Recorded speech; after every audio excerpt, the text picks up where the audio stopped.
morning, everybody.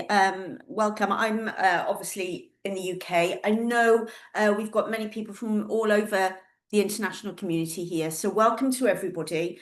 I think we've got a mixture of people. Those of you that have just started to teach the course this year, those of you that are considering teaching the course, and also some that are maybe having a refresh, or you might have a new teacher in your department and they're joining. So welcome to everybody. I'm going to talk to you today about getting ready to teach the international GCSE history here with Pearson. I'll just start off by telling you a little bit about myself. I've been working with Pearson for over 15 years now. When I first started with Pearson, I was history teacher and then head of history. And then when I decided to leave teaching, I thought I'd done my bit, and I was in a position that I could leave teaching. I then actually took on lots of responsibilities with Pearson, and now I'm principal examiner for both paper 1 and paper 2 regional papers. So some of you may have heard of me or met me if you're examiners. And have met me in online meetings. I've just had a quick flick through. I recognise a couple of names, so welcome, but welcome to everybody. And I'm looking forward today to really helping you understand how you can get the most out of today, the most out of your teaching, and most importantly, get the best results for your young people. So like I said, welcome to everybody. Okay, so let's make a start. I'm going to, with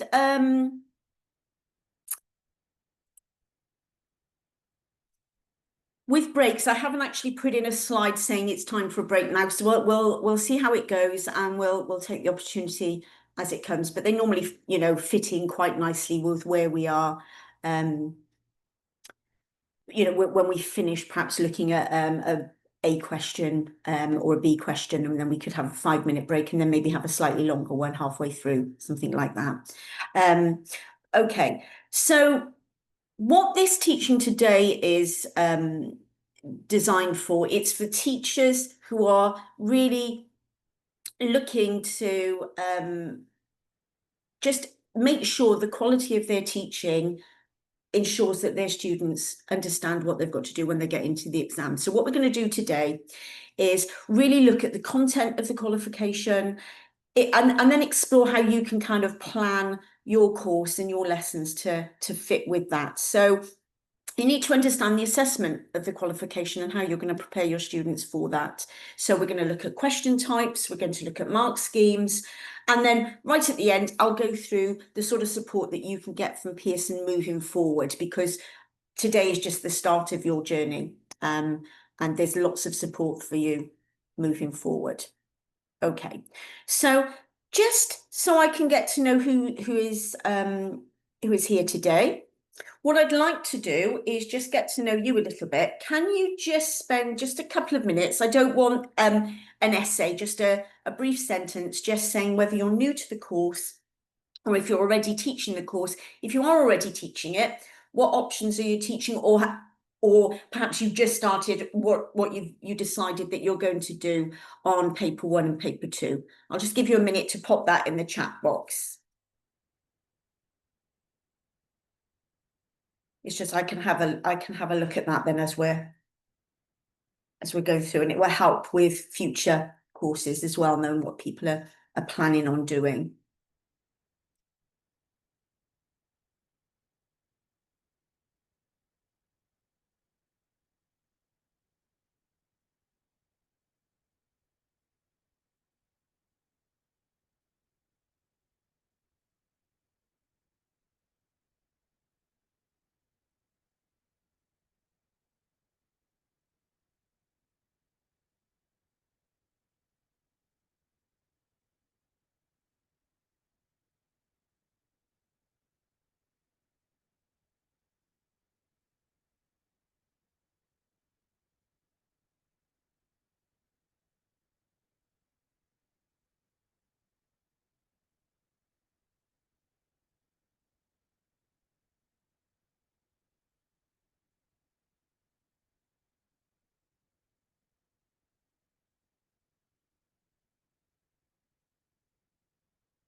we've got a lot of, obviously the popular ones, lots of you doing those. Germany is a very popular one, and the superpowers, they're probably the two most, well, Germany's certainly the most popular, and then the superpowers. But it's lovely to see some other ones as well.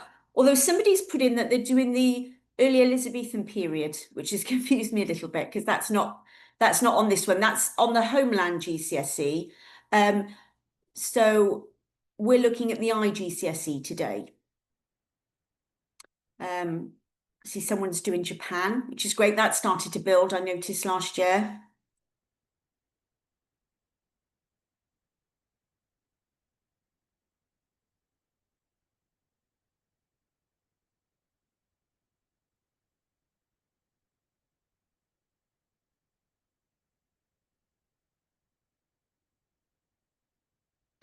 Great. So thank you for that. That's really helpful. Yeah, that's really great. So it's nice, it's just nice to get to know everybody. And thank you for telling me where you are. Just made me realise I'd forgotten to tell you where I come from. I did say I'm in the UK. I actually lived for a long time in Chepstow, but we've recently moved. So Chepstow, if you don't know, is in South Wales. And it's famous for a couple of things. Anybody know what Chepstow is mostly famous for?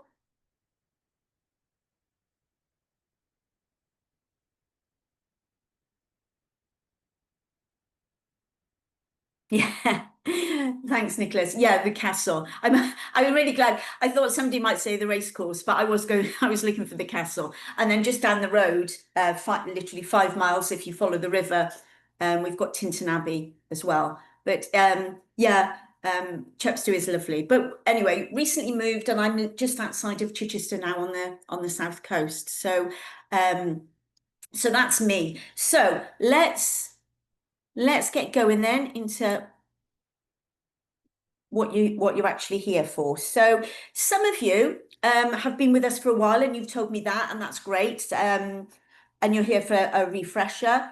But some of the delegates here today are not necessarily familiar with Pearson Edexcel. So just wanted to just show you this slide and really just confirm to you that Pearson is a really, established key player in the learning community. We're the UK's largest awarding community. So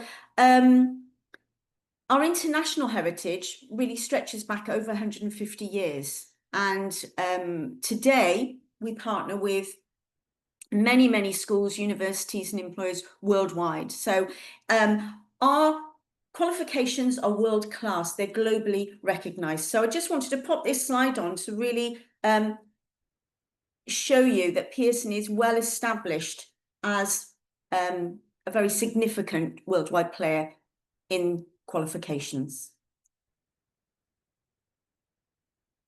Okay.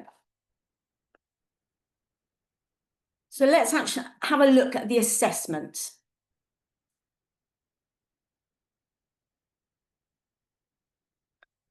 So we've got two different routes of assessment, and we've got the modular and the linear routes that are available to you. And we are actually the only exam board that offer this at IGCSE. So the modular route, this is where they can be, the assessments can be taken over multiple exam series. And the linear, this is where obviously they're all taken at the same time. So really, if you're happy with the linear approach, there's no pressure to move to the modular route. That's perfectly fine. Our linear international GCSEs, they're going to be continued, they're going to be offered, and they're taken widely by students all around the world. But if you believe that the modular route is going to benefit you more, it could help you, attract more prospective families to your schools, and we can support you in moving to that if that's something that you wanted to consider doing. So just to let you know that that option is there for you if it was something that you thought that it could benefit your school. Now, I'm not going to, that's all I'm going to say on that, but if you do want support on that. I will tell you at the end of today how you go about doing that. But we can.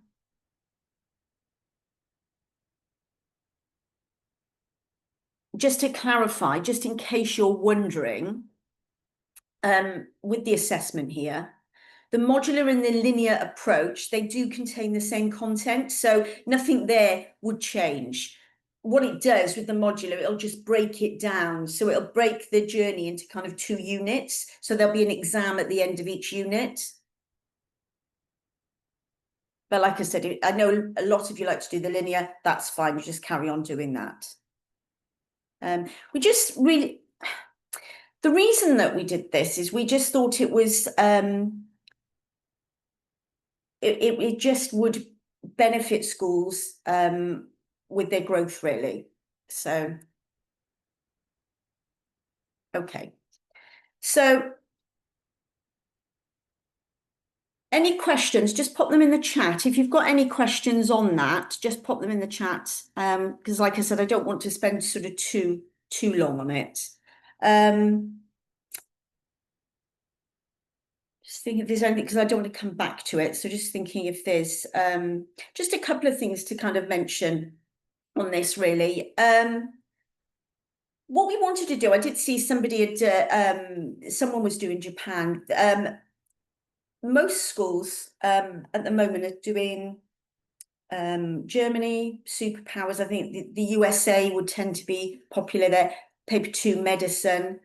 But we recently reviewed the specification to really identify more opportunities for inclusive histories.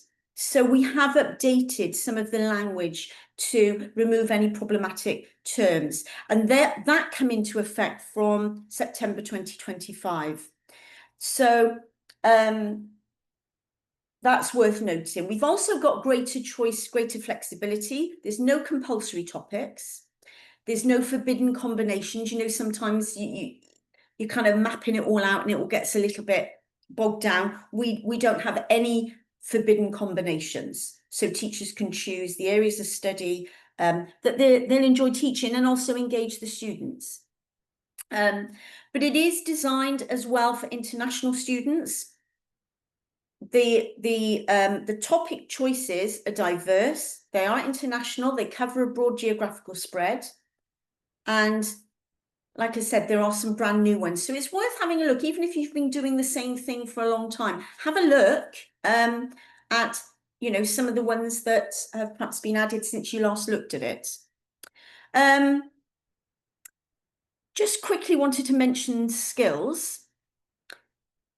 The design of Pearson's history qualification at IGCSE has the aims are to extend the learner's knowledge and understanding by broadening and deepening their skills. That is an aim that we have. So, for example, what does that mean? Well, they're going to be able to explain, analyze, and make judgments about historical events. So when you're thinking about your schemes of learning, you know, how you're going to plan the course, you can perhaps think about if you have perhaps opportunities in year 9 to introduce these before they go on to their GCSEs. So that can be useful to think about that.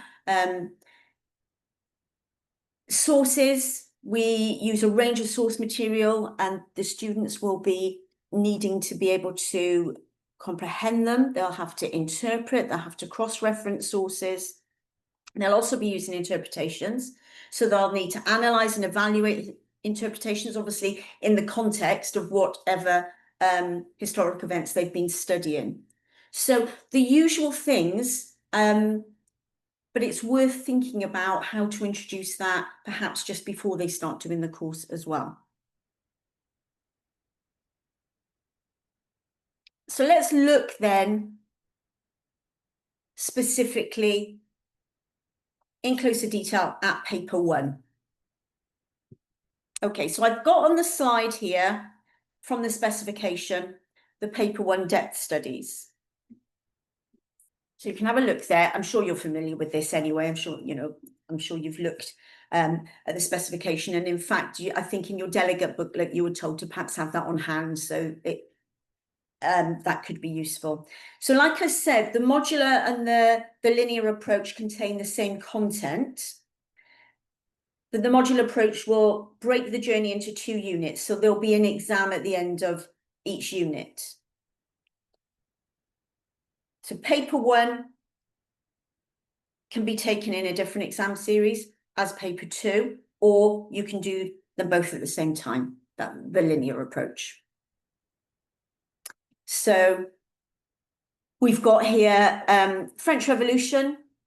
It's quite popular. Development of a nation. This is the unification of Italy. We've got Germany, which is a very popular, the most popular at the moment. We've got colonial rule and nationalist challenge in India.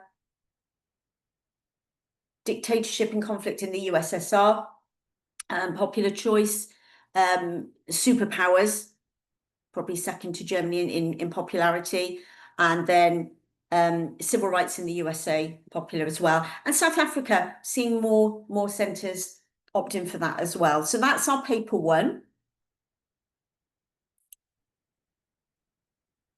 And then paper 2, this is where you have 2 parts. You've got the investigation in section A, and then you have the breadth study in section B.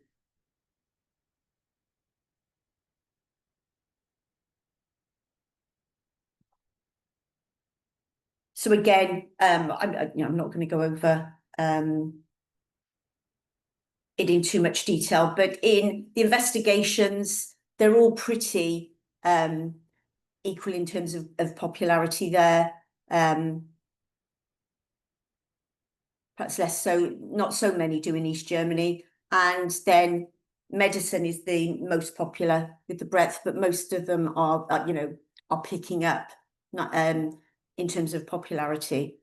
But there's support on all of them, which I will go through at the end.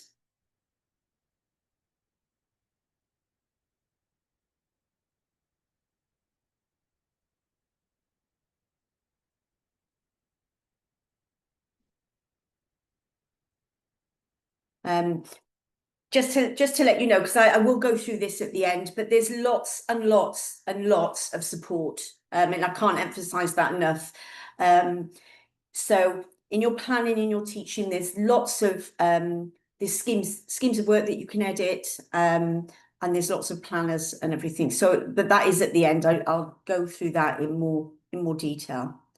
In terms of questions in the chat, I'll try and pop in and answer them as I can when it kind of fits into a break, and I can have a look at them without, just sitting there reading, and you're just sort of watching me read the questions. So I'll do that as we go. Just quickly for resits, you might be thinking about resits if you're doing the modular approach. So they can resit any unit irrespective of whether the qualification is to be cashed in.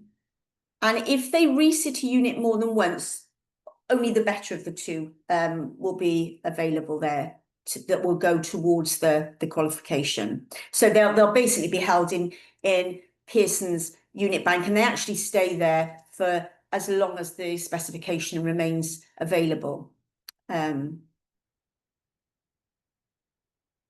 So if you have any questions on this side of it, I'm not really going to be able to answer that. So the best person, you will all have your local Pearson representative. So they're the best person for you to approach if you've got any questions on this and you are thinking of going over to do that. Okay, so we'll move on now and have a look at some features. I'll just quickly have a look in case there's some questions I've not picked up.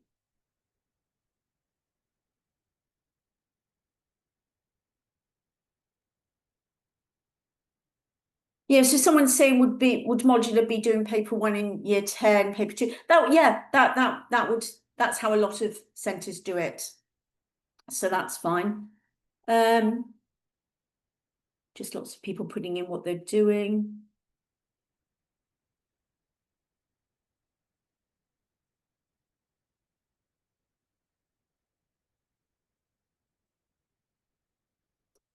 We got there.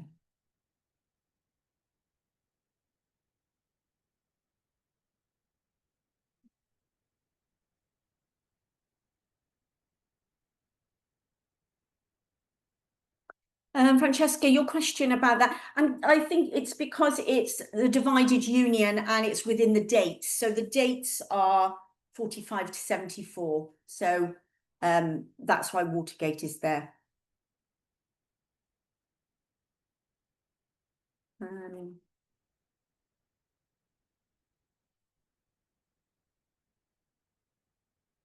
Yeah, James has made a comment there about Pearson books. There are a lot of Pearson books available for units, and more are coming along all the time. So just keep an eye out. But there may not be a Pearson book for the one that you're teaching. But there are for a lot of the units, but not all of them.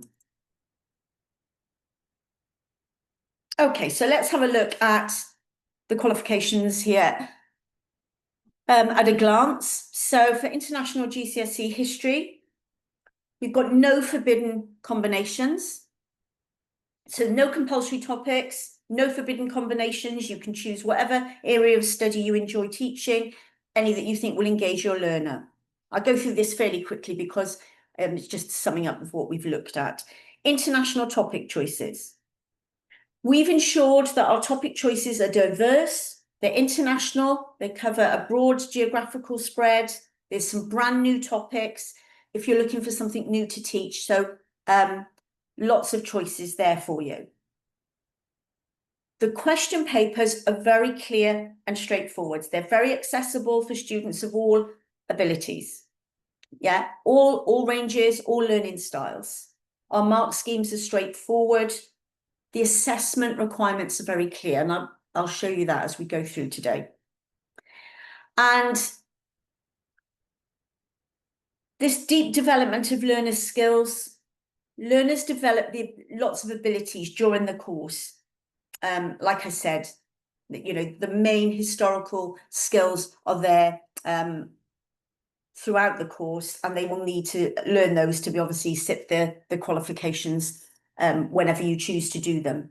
So your explanation, your analysis, making judgments, using a range of sources, being able to analyze and evaluate historical interpretations. So that is what they get with the qualifications.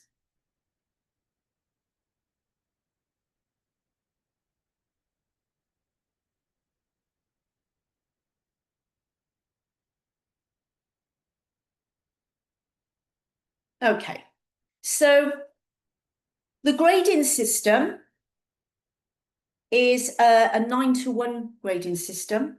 So that's really going to offer you greater differentiation across the levels of attainment. Truly outstanding achievement is going to get a grade 9.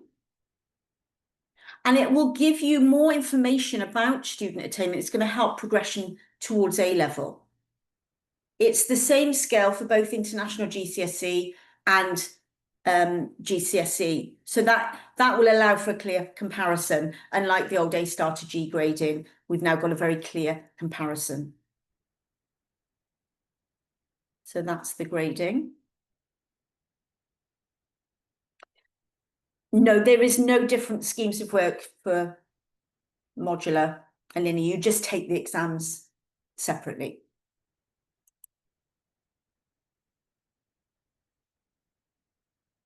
Okay, so just let you have a look at the slide I'm showing at the moment, shows you the exam papers there. So just to clarify, because we've had a couple of new people come in, the modular assessment structure offers learners flexibility to sit exams when they're ready, provides opportunity to resit before they get their overall grade. So that's whereas linear, they sit it all at the same time. It's totally up to you how you want to do that.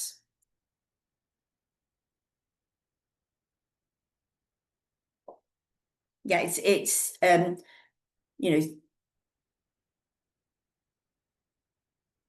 James, yeah, totally up to you how you want to do that and how you think it would work better. for your, you know, for your school.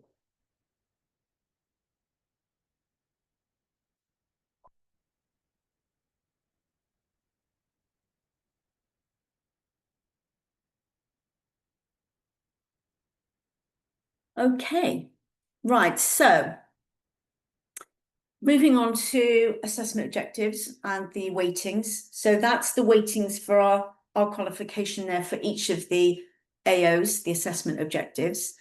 But these really need to be built in to your plans, to your learning plans, to your you know, schemes of work, but different people call it different things. But if you know, these assessment objectives need to be built in, so your students know where they're using these skills.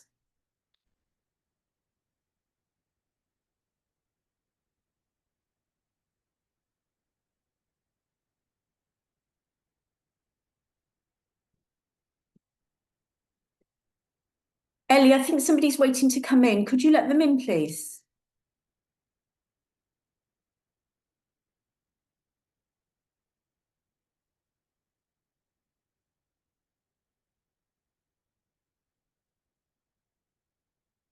Okay.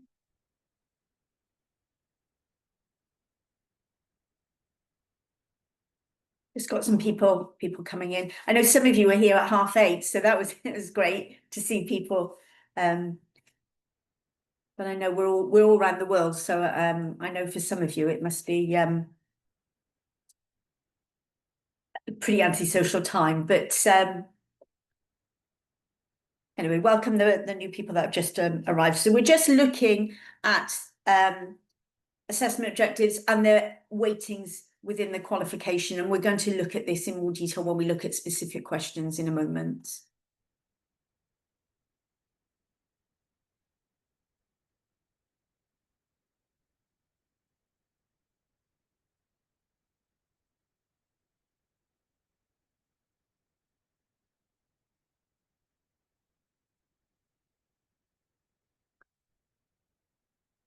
Caroline, they sit them at the same time that the exams are sat. So if you speak to your exam officer, they can confirm the actual dates for you.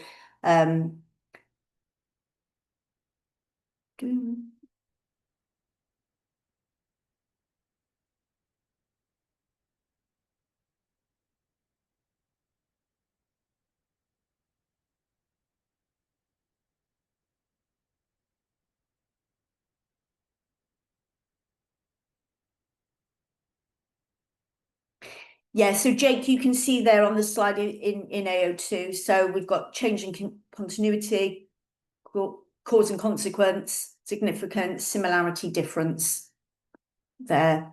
So all those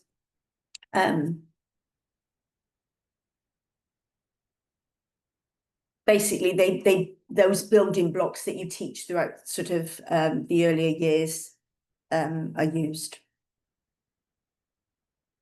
Okay.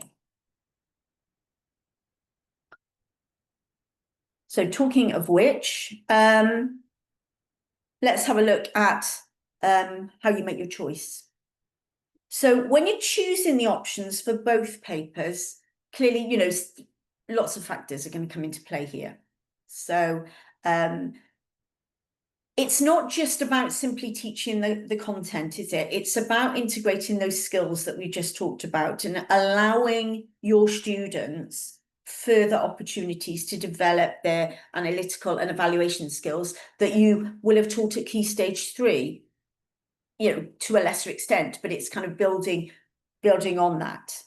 So you do need to ensure that you build the assessment objectives into your teaching. Some students might find it useful to know what these assessment objectives are, but for some students it can muddy the water. So you know your students, and you know whether it would benefit them showing the previous slide and going through them in that much depth, or just making sure that they are in there and they know what they're looking for when they get to the exam. But for some students, if you actually say assessment objective, it can actually make it a bit too much for them. So that's a judgment choice from you, but you do need to ensure that they're built into your teaching. So study the mark scheme, get a really sort of strong understanding of what's required for the candidates to succeed, and that will really help you build that into your teaching. So use the exemplars. There's exemplars in on Pearson that you can use. I mean, there was a lot of help there, and lots of exemplars that you can use. There's examiner reports. The examiner reports are great. Go through the examiner reports, and they will give you an explanation of what's happened to assessment in previous years. That's going to help you with your understanding to feed through to your students. Now, these are only suggestions that I'm giving you here. It might not reflect your own thoughts or what you want to do. I'm just trying to sort of give you things that I've seen over the years have been successful and effective. I'm not telling you have to do it this way. Really, you're going to be the most effective, I think, if you know what the historical concepts are. Like Jake said in his. I'm not sure if you can see the chat, or it's just me. But Jake was saying, are these things like changing continuity? Yes, these are the historical concepts. So if I just quickly, let me just go back to that previous slide a second. So these are the historical concepts here. And these really do need to be built into your teaching. It's really the best advice. The assessment objectives need to be addressed throughout your course. But I'm just, this is just guidance. It's obviously, I'm not telling you what you have to do. But there's plenty of choice there for you. Depth and chronological focus in your teaching, that's going to allow your students opportunities. They're going to acquire, a breadth of knowledge. They're going to be able to explore significant events, people, all those great things about history that we love about history. They're going to be able to do across that. Also, ensure that your students access interpretations regularly throughout your teaching. Perhaps break down activities so they can understand. We're going to look at impressions in a minute. So maybe through your teaching, have activities where they can understand impressions of the author. Focus on significance and change over time throughout your teaching. So that's important, because that's going to allow them to draw conclusions. They're going to make historical judgments. So there's plenty that you can be doing there that's going to really support and help your students. Right, let's go more into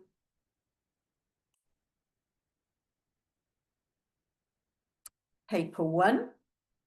Look at the depth studies.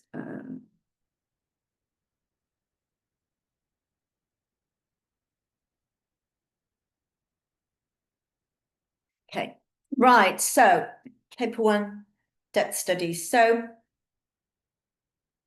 I am going to get you in this section to just mark some examples. You can, in your delegate booklet, you can use that to go through activities with your department. If I know some of you have come as a whole department, and there's 2 or 3 of you from one department here, but there might just be one person coming, and then you're going to feed back to your department. Feel free to use what's in your delegate booklet. You can use that, do some activity sessions with your colleagues. That's fine. Okay. So we've been through the content overview on a previous slide. I went through that. I won't go through that again. but you do have to teach two. Okay, so you've got a wide variety there of options. Like I said, covering a wide geographical, chronological spread. But I just want to reiterate, this is what you need to be making sure you're doing. You need to make sure that your students gain knowledge and understanding of the key features and characteristics of whatever historical period you are studying. Okay, so the knowledge and understanding there.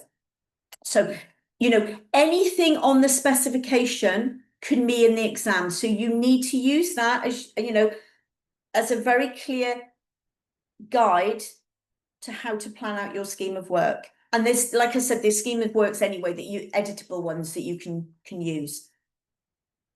But you shouldn't be surprised at anything coming up on the question papers, because it's anything in that that specification.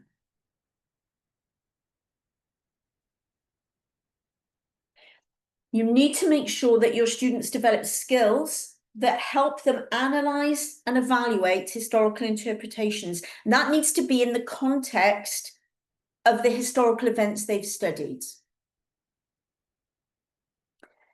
They need to develop skills to explain, analyze, make judgments about historical events. And they do that, like I said, using those second order historical concepts. So just make sure that's fed into your teaching, and it's really giving your students the best opportunity then to succeed.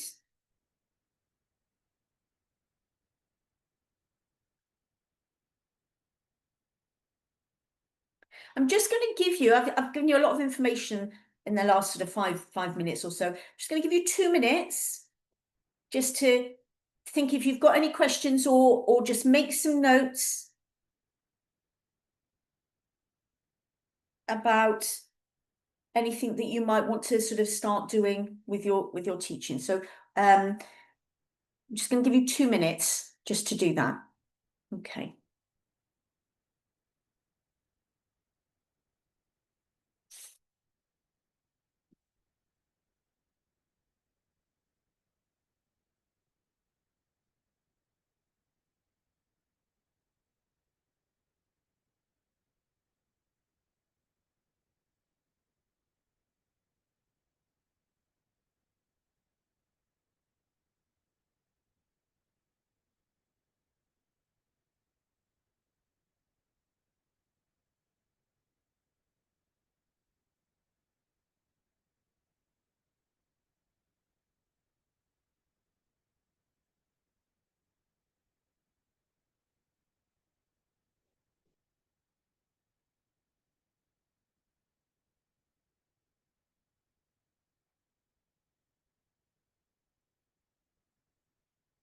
I'm just going to move, if I can, the slide back to show you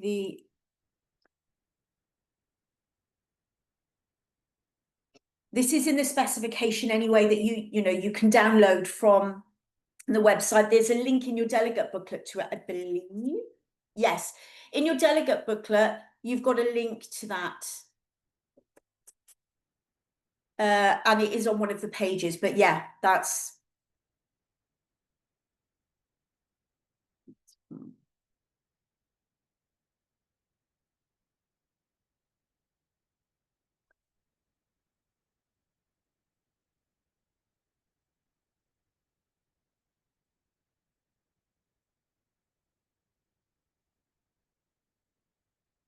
Okay, so let's have a look at the question types on paper 1. So they have answered 2 questions. The questions are split into A, B, and C. So they'll do that twice, and the format is the same. So the 2 units, to say you've chosen to do Germany and superpowers, they'll be the same on each one, A, B, and C. And they'll have an impression question for A, which is 6 marks. That's AO4. So they'll study an extract where they're given an interpretation, and the question will ask them, what impression does the author give about something to do with the historical period you've studied there. The B question is the 8-marker, explain 2 effects. So the assessment objectives there are AO1 and AO2. They're equally weighted. And the C question is how far do you agree? And they need to explain that. They will be given 2 stimulus points, but they must use information of their own as well. If they don't use information of their own, they get stymied, whatever level they're in, they'll be stymied, and they cannot access level 4 if they only talk about 2 things. So that's, so just to clarify here,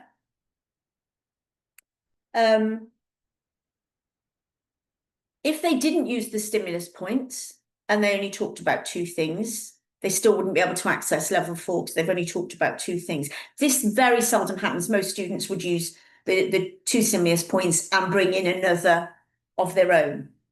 That's good practice, but they don't have to do that if they don't know anything about the stimulus points. And normally 1 stimulus point is connected to the question anyway, not always, but they just need to use 3 points. So they don't have to, because that's a question that comes up sometimes, but it would make sense to. But it might be that one of the bullet points they don't know about, so they can bring in 2 of their own and use 1 bullet point or 3 of their own. So a stimulus point is just in the question. We'll look at some example questions in a minute. So they'll be given the question, and then underneath they'll get sort of two little hints about things that happened. So we'll look at that when we look at a C question. We'll look at that in more detail.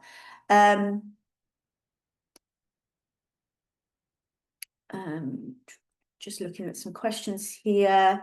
How similar is this to the Homeland GCSE? Can I use past papers to practice skills? No. Don't do that. I wouldn't advise that at all.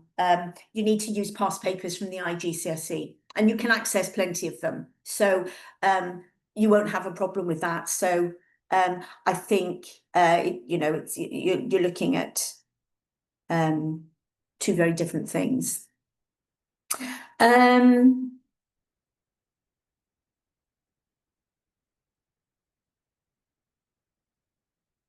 Don't know if I can't remember if I answered this. To clarify, if they ignore the bullet points, they must talk about a minimum of 3 points to get into level 4. Yes.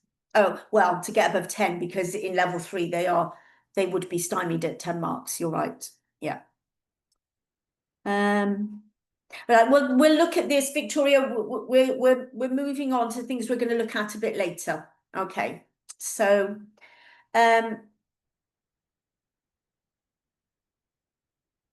So the exemplar questions that we're going to look at are from the Germany paper. They're past papers from a few years ago from using the Germany option. Students have to answer, so there's no choice in A and B. So they will be having to answer A and B.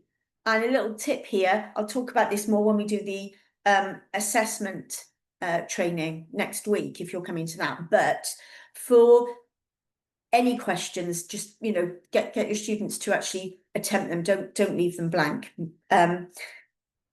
So they must do A and B. There's no choice. And C, they'll have a choice of 2 different 16 marks, and they only do 1. So C1 or C2, and they're different. Different questions, but they're the same in terms of you know, how you teach it and what we're looking for as examiners. There's lots and lots of exemplar materials on this that you can find on the website. So let's have a look at what examiners are actually looking for, and how that can help you with your teaching focus.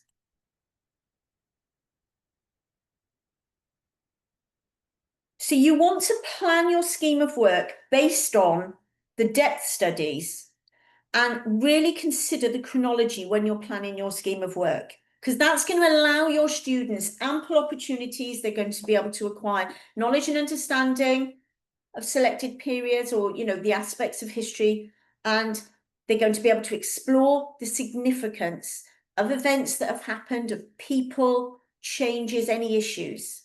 So really consider the chronology there. Allow your students ample opportunities to access interpretations of events, and then, you know, have some activities that really break it down so your students can understand what an impression is, and they can understand impressions of authors, because that's going to allow your students to develop an awareness of different interpretations that have been constructed, about what you're teaching them, you know, about the people, the events, and developments that have happened. That there are different interpretations of those people, events, and developments. So they really need to be familiar with that, so they're able to look at interpretations and consider the impression it's giving.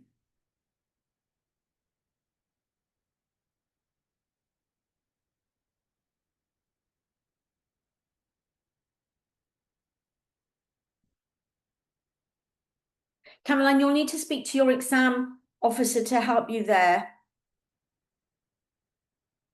I don't, the codes are there really for the exam officers, so I'm not able to help you with that.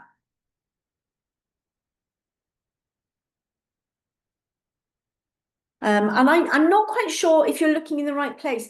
Whenever I've gone and looked for past, but you just literally look for the past paper for what you're teaching. So, you know, you'd go to Germany and just look at the past papers. So I'm a little bit unsure. I've not actually seen what you've put there myself. I'm not, you know, obviously it's there. I'm not saying that, but I'm wondering if you're looking perhaps in a different place than you need to be. So I'll let you have a play around with that. And if you're still unsure, contact Pearson and they'll help you straight away, just very quickly on that. Oh, possibly, Jake, I haven't seen that. Okay. I'd like to talk to you about your students' organisation, how they're, you know, I'm talking from an examiner point of view here. So they're needing to be able to communicate to the examiner their knowledge and understanding of history. So they need to be able to organise that in a very clear way. Okay, maybe wait till the end, Caroline, when I go through how Pearson can help you. Okay. Throughout your teaching, you need to consider your focus, and you want to really consider your focus on significance and change over time. Alongside the use of interpretations, that's going to allow your students to draw conclusions. It's going to allow them to make historical judgments. Now, again, these are just my suggestions. This may or may not reflect what you're thinking, but I'm just saying, you know, this is going to help you be effective if you're able to really be very clear, crystal clear on these historical concepts, and what AOs are being addressed in certain elements of the course. Because, you know, if you're concentrating on assessment objective that's not in that particular question, your student may be not able to get the best marks they could. You need to make sure you understand those assessment objectives and what questions and the breakdown of marks for each one. But again, this is just my guidance. Depth and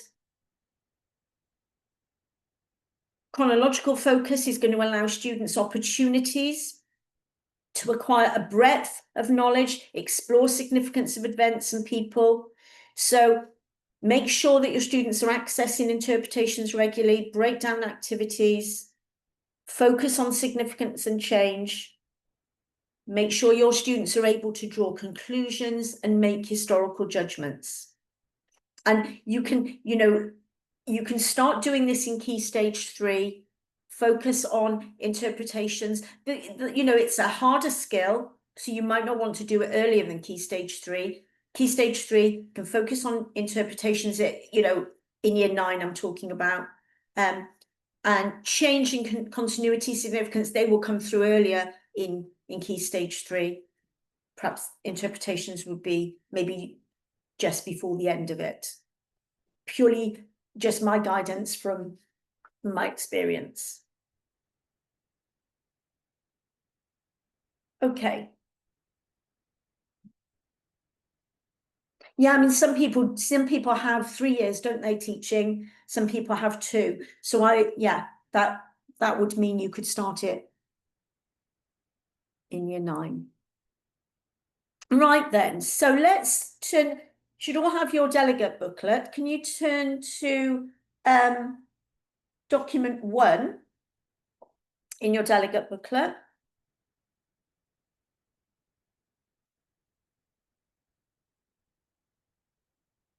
And read extract C. So document 1, extract C.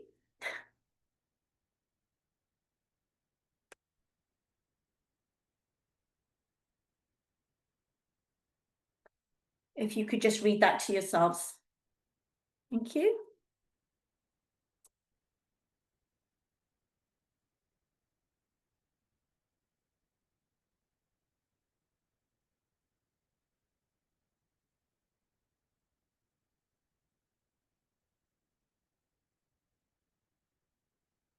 This is answering the question, what impression does the author give about the French occupation of the Ruhr? You must use extract C to explain your answer.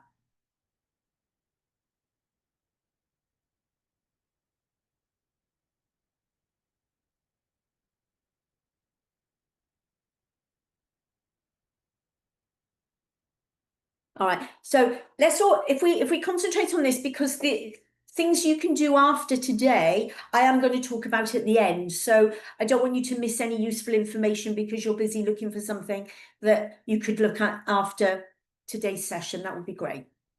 All right.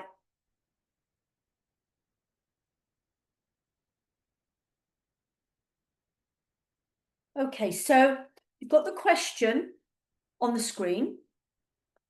You've read the extract. I'd now like you to read the candidate response. This is document 2 in your delegate booklet.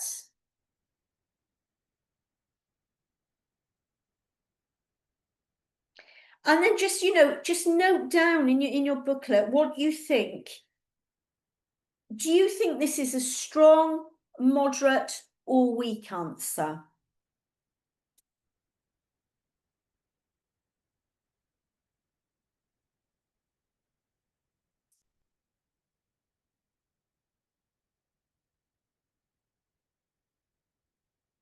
Yeah, one impression is fine.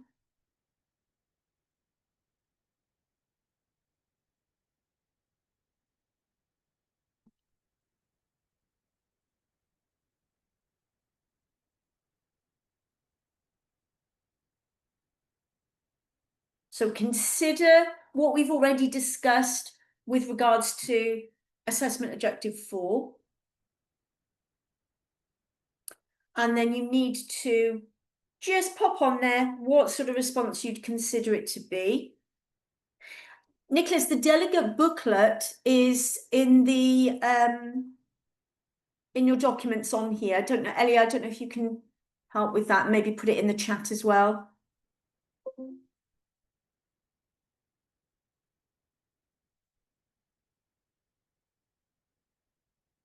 Yeah, and that's great. We're all saying that it's weak. And yeah, like James has said, he's hit the nails on the head there. Oh, Ellie, my slides have gone. Ah, okay. No, she's just saying that. Okay. So I'm going to carry on talking, guys, but so we're in your delegate booklet, you've got the extract, you've got the candidate response. Yes, it is a weak response. As somebody has said, it's treating the extract like a source. it doesn't consider at all what the author has set out to do.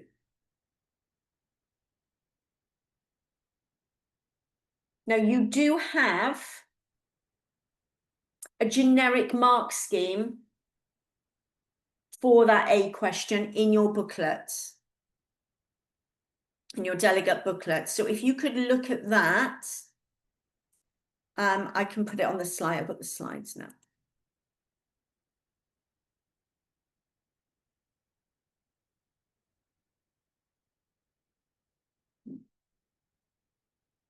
Okay, so if you can have a look at your mark scheme, it's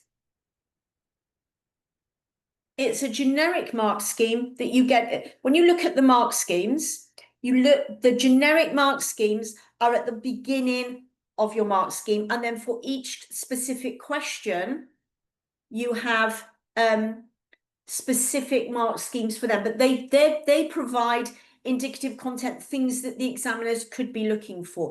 Really, most important thing that you need to have to your side for your teaching and when you're marking your student responses as part of your teaching, you need to have this generic mark scheme there. So I'm just going to look and go through with you. If you have that generic mark scheme, you might want to just make some notes. Just going to very quickly, I'm going to go through this in a lot more detail next week if you're coming to that training, but just very quickly, level 1 for the A question are just very simple statements about either simple comprehension or just a simple comment. It's negative, it's positive. That's, level 1 is just a very simple comment made. Level 2, which is 3 to 4 marks, is where they are identifying an impression. They're making an inference, because it says this, but they're not starting to consider the author's selection yet. They're just making an inference. In level 3, your 5 to 6 marks, they're actually considering why the author has selected it. So they're going to say things like the author has chosen to do it this way because. They'll maybe talk about why the author has used language in a particular way, or what the author has chosen to focus on. They could mention a mission. They don't have to mention a mission, but they can get credit if they do, if they're supporting it in terms of why the author left that out. It's no good just saying he left this out or they left this out. It has to say, why. Tone, emphasis. Only one impression is needed. I think we've covered that one. And like I said, we'll look at that in more detail in a different session. So,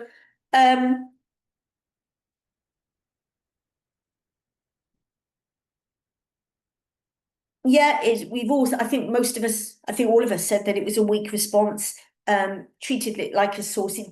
It's not doing that vital thing, which is considering why the author chose to do what they did. What were they setting out to do?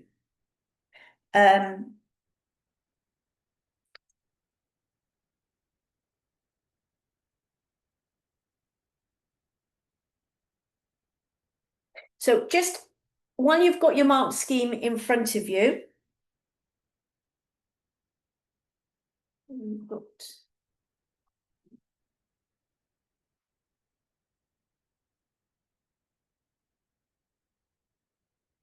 so just have a look at your mark scheme there. You don't need the content specific one at this stage, but obviously it's there to help you. I just want to clarify, doesn't say all the things that the student can say. It just gives a range of things that students could possibly say. There's plenty of things that they could say, but it's just advice of the sort of things that they could say. But the generic mark scheme is really vitally important to you to have that understanding of where it's going to fit in the levels. Okay. So have a look at the mark scheme and just make some notes, bearing in mind what I've just said. What does the mark scheme require candidates to address to achieve beyond a level 2? So basically, those things that I was just saying, what do they need to do to get into that level 5? They really need to identify what the author has chosen to say and why they're saying it.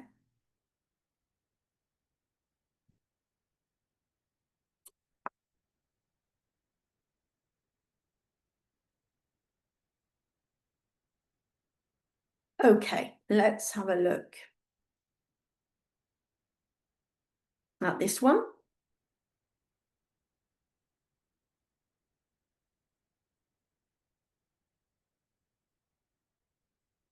Just have a read of this. I think it's in your, yes, it's in your delegate pack as well.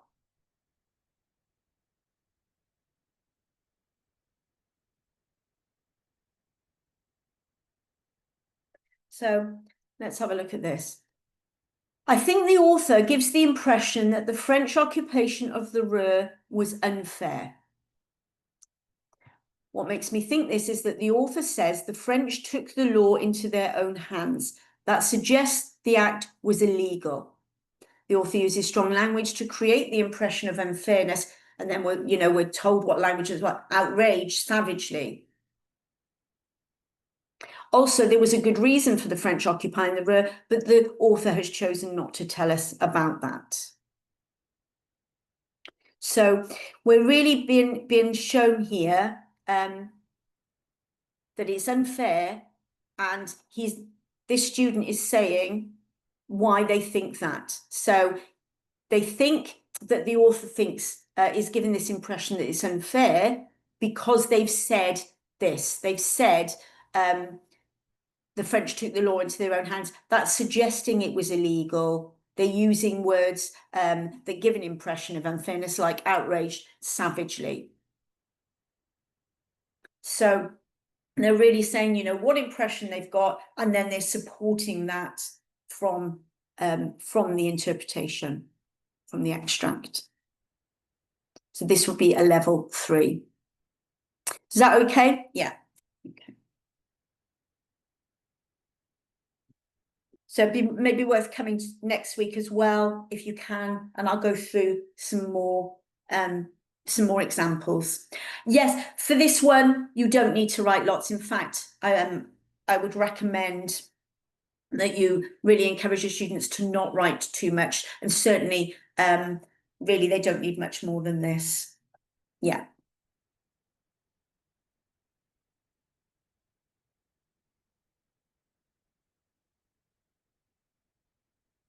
This would be enough. If they were just talking about a mission, they need to get into level 3. I mean, a mission, and normally put on at the end like this one. What some students might do is say there was a good reason. No, they would say they haven't talked about why the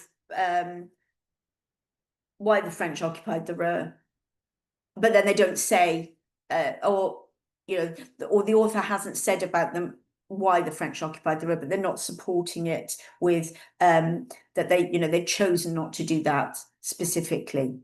So if they just talked about that, you'd want this to be a little bit stronger, but this is enough to get full marks. But if they hadn't done any of this and they'd just done this bit, it wouldn't be, if that makes sense. I'll go into this more when we look at assessment next week. Now, we're about to go on to B, and I'm going to have to quicken up a little bit, I've just realised. So let's just have a 5-minute comfort break, and then we'll come back and we'll look at the B questions. Okay, so 5 minutes, guys.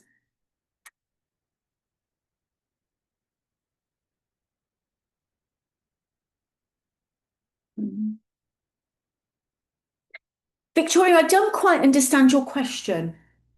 So they're giving the impression that the author is giving. So, yeah, sorry, I don't understand your question there. So they need to answer the question and say, you know, what impression they're getting. So an alternative impression mention. They just need to do the one. So they haven't got time really to do anything else that wouldn't get them any more credit. So I'm going to say no to what I think you mean. Okay.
Hi. Okay, so yeah, Caroline's asked a good question about timing. Ola's given a good response as well. I mean, yeah, I mean, as a rule of thumb, um,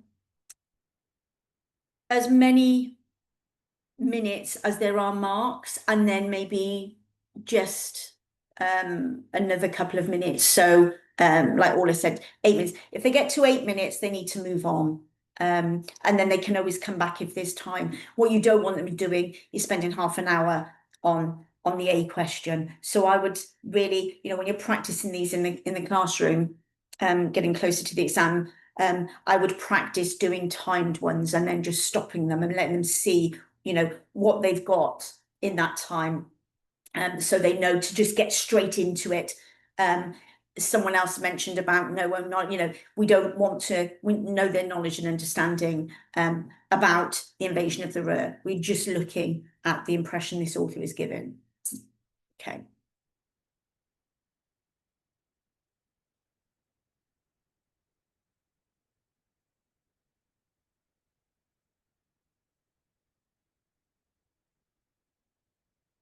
Okay, so we're moving on to the question B now.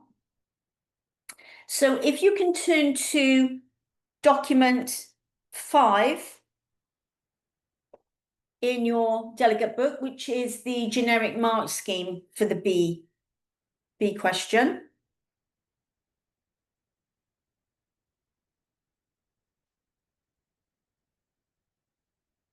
So again, we're using Germany.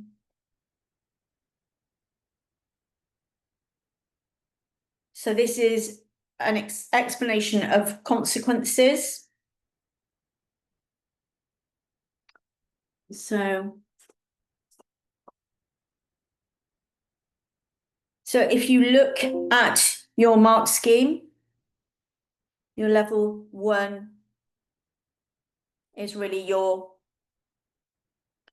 simple statements about a consequence or generalized information about hyperinflation. That would stay at level 1 to 2. Level 2 is really where they're given a valid consequence with some supporting information beyond general. So that, that general would stay in the level 1. So it has to be support beyond the general. But do note in level 2, if they only talk about 1, even if it's excellent, they stay at 4 marks.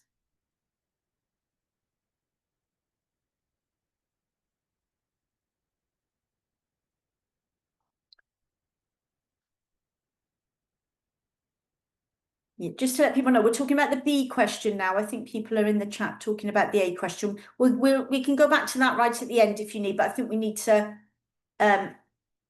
make sure we're all on that. I don't want people to be confused and thinking we're talking about the A. We're talking about B now. And then the level 3, the important thing about level 3, and this is key, here are answers that are talking about consequences. They're explaining the consequence and they're showing how that led to the outcome. And they need to be providing accurate and relevant information to support what they're saying. So really, 6 marks is used if the candidate has done a level 3 and a level 2. That's really the only time 6 marks would be used. The 7 or 8 are for 2 level 3s, and then that's it's more likely they would get 8 marks, but perhaps if one of them was slightly weaker, it would go down to 7. So any questions on the mark scheme before we start looking at the candidate response?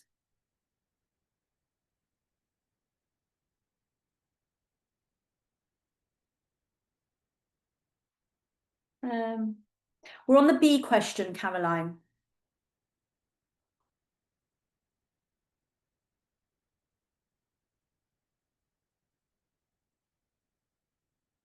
So we've got an example of a B question on the slide here. All right, so you're thinking about a C question. We're talking about the B question. Is that okay?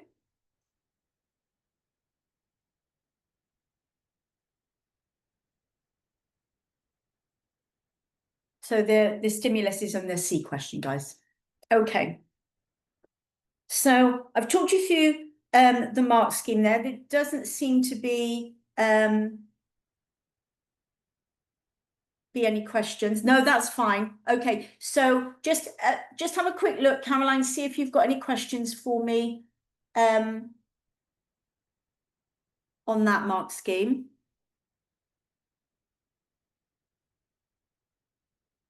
That's great. Thank you, Catherine.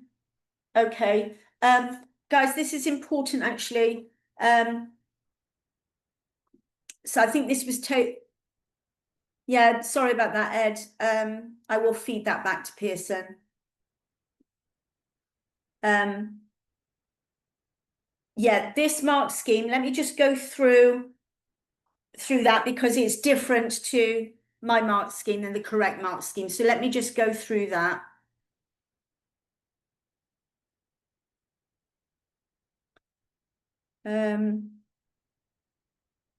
Ellie, can you make a note as well? Because I'll feed that back to Pearson about the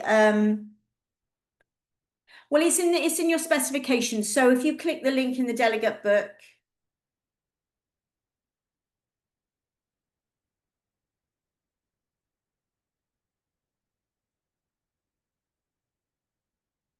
I just want to make sure everybody's clear on this. So I do apologize. This shouldn't be in the delegate pack. You should, this is incorrect. So I'm just talking about the ones that are down the side there. Sorry, I'm showing that because my screen behind me is blurred. But on your mark scheme, so this is really useful information now. So I'm just pregnant pause, ready? Okay, I'm going to go through it. So level 1 is fine, 1 to 2 marks. Level 2 should say 3 to 5 marks. So cross out the 3 to 4, it should be 3 to 5. And level 3 is 6 to 8.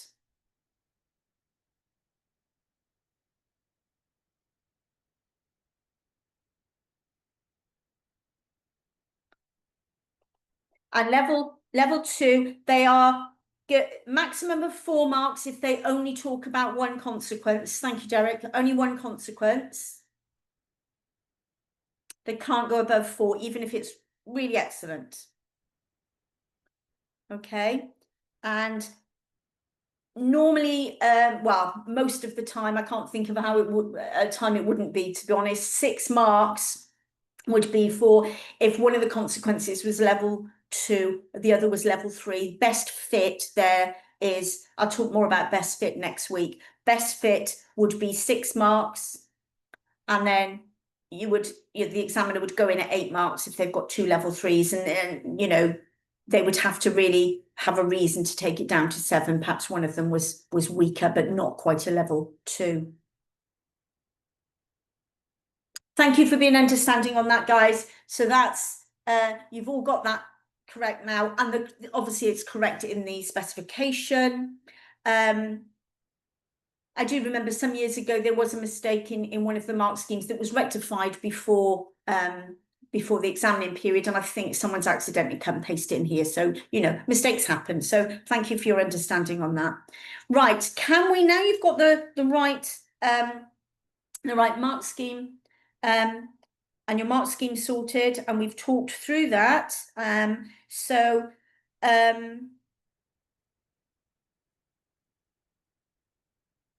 Can you please have a look at document 6 and 7?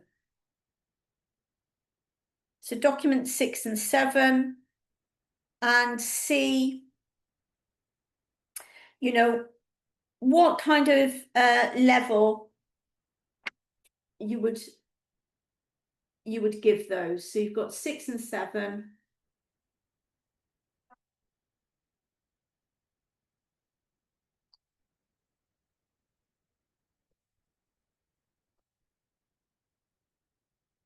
Some time to just have a read through that.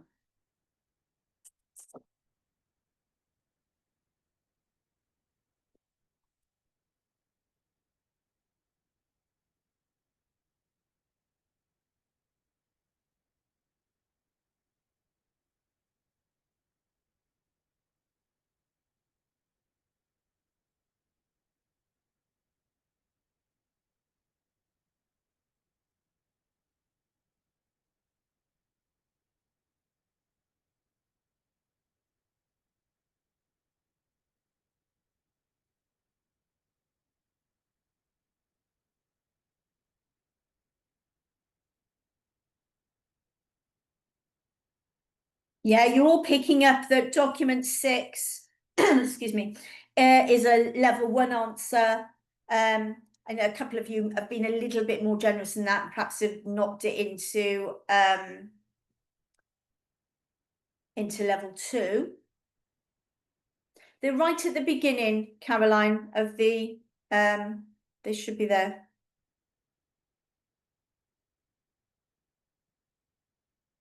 So level 1, we've got misunderstanding of what the demands of the question are. So what is required, as we know, is an explanation of the effects of hyperinflation. So this answer, like you've said in the chat there, is almost entirely concerned with the causes. So the only consideration of consequence is that last line. So the answer is going to be marked at level 1. If we look at the generic mark scheme, generalized information about the topic with a simple comment about consequence, it forced them into poverty. Yeah, so that would be level 1, 2. Document 7 is a level 3 answer, but it's a low one. Can anyone tell me why it's low in level 3? Pop in the chat.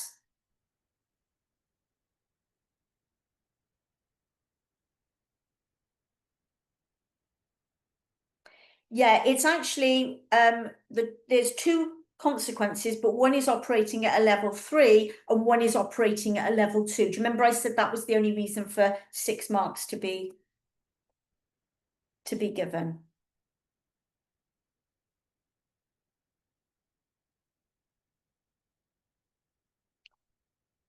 So that's a nice example of that for you.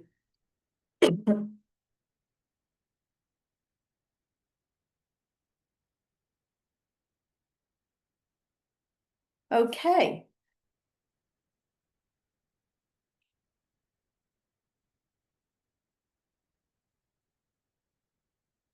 Right.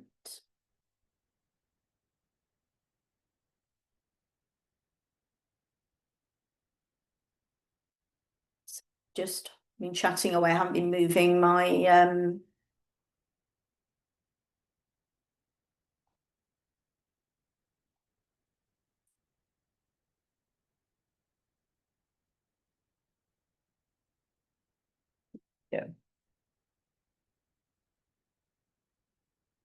My slides on. Okay, so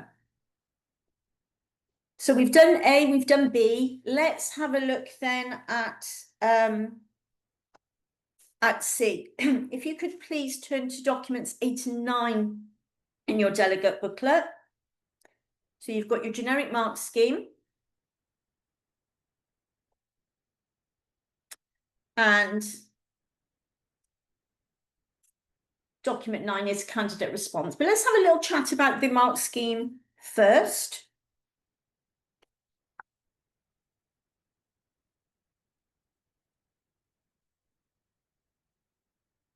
And you might want to just take a couple of notes. Like I said, we will go into this in more detail at a future session, but just very quickly on assessment.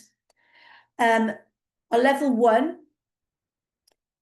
this is just simple generalized. Normally there's not much written on these, but it's just simple generalized basic response.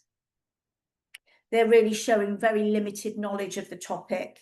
And with level 1, just to clarify, and again, I can't spend too long going into the assessment because that is for another time, but just very quickly, when marking question C, you mark each strand and then you do what's called a best fit. So you could have different strands in different levels. So you could have for the bullet points, so you could have the strands of the bullet points, just to clarify. Sorry, I know some of you are brand new to this. So the strands are the bullet points within the mark scheme.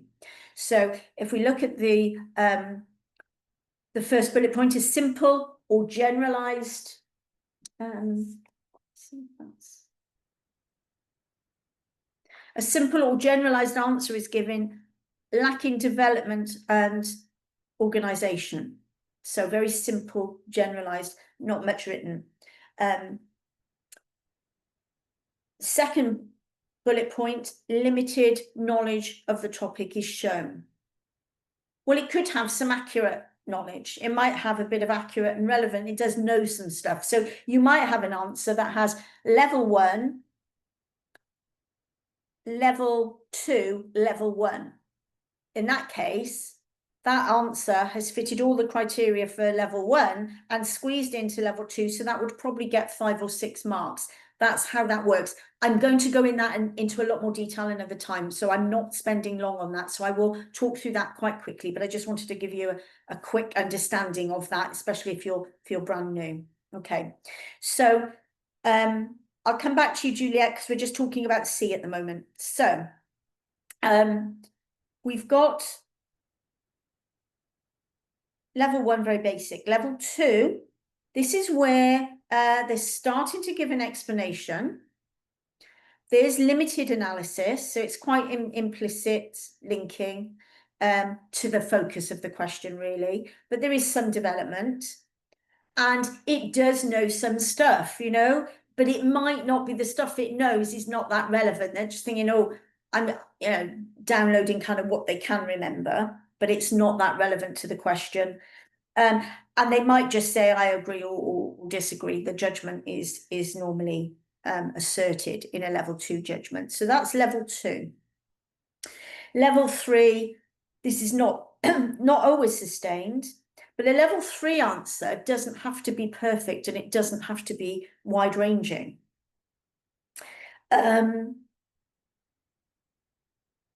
With level 3, they tend to move in and out of the line of argument, really. It can wander into description. But they make a point and they support it sufficiently in level 3 answers. And then your level 4, mostly focused. And I just wanted to just mention in the level 4, a couple of things. For the knowledge, we're looking for knowledge that is precisely selected to support. So it's not the fact they've got great knowledge and it's wide-ranging and it's all these things. They've actually thought about why they're choosing it to support what they're saying. That's the point there, that word precise. That's the important bit in that second bullet point, precisely selected. And then that third bullet point, the judgment in the level 4, this is where they're starting to consider the notion that it was this, not that. You know, it was this rather than that because. And that's really what we're looking for there in that.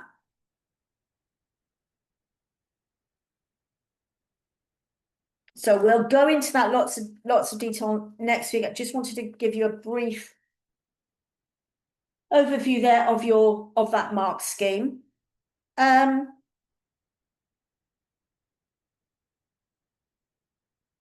So the question here, the Depression was the main reason that Hitler became Chancellor of Germany in January 1933. So they're given a statement and they're asked how far they agree and they're told they've got to explain.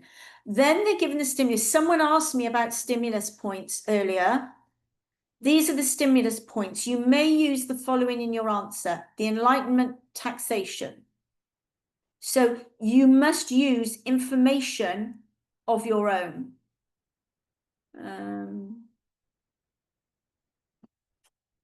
Put that in. Right, so hang on. These 2 bullet points here are not correct. And I'm sorry, I'm embarrassed about that, guys, because they would be different. So they would be 2 bullet points about why Hitler has become Chancellor of Germany. So if the person that asked me about that, if I can just clarify, they're given 2 bullet points. Thank you, Catherine. Yeah. So the Depression and the essay. And then they can bring in, or they have to bring in another one of their own. So just ignore what's on the slide there. So they have to bring in one of their own, or they can use 3 of their own.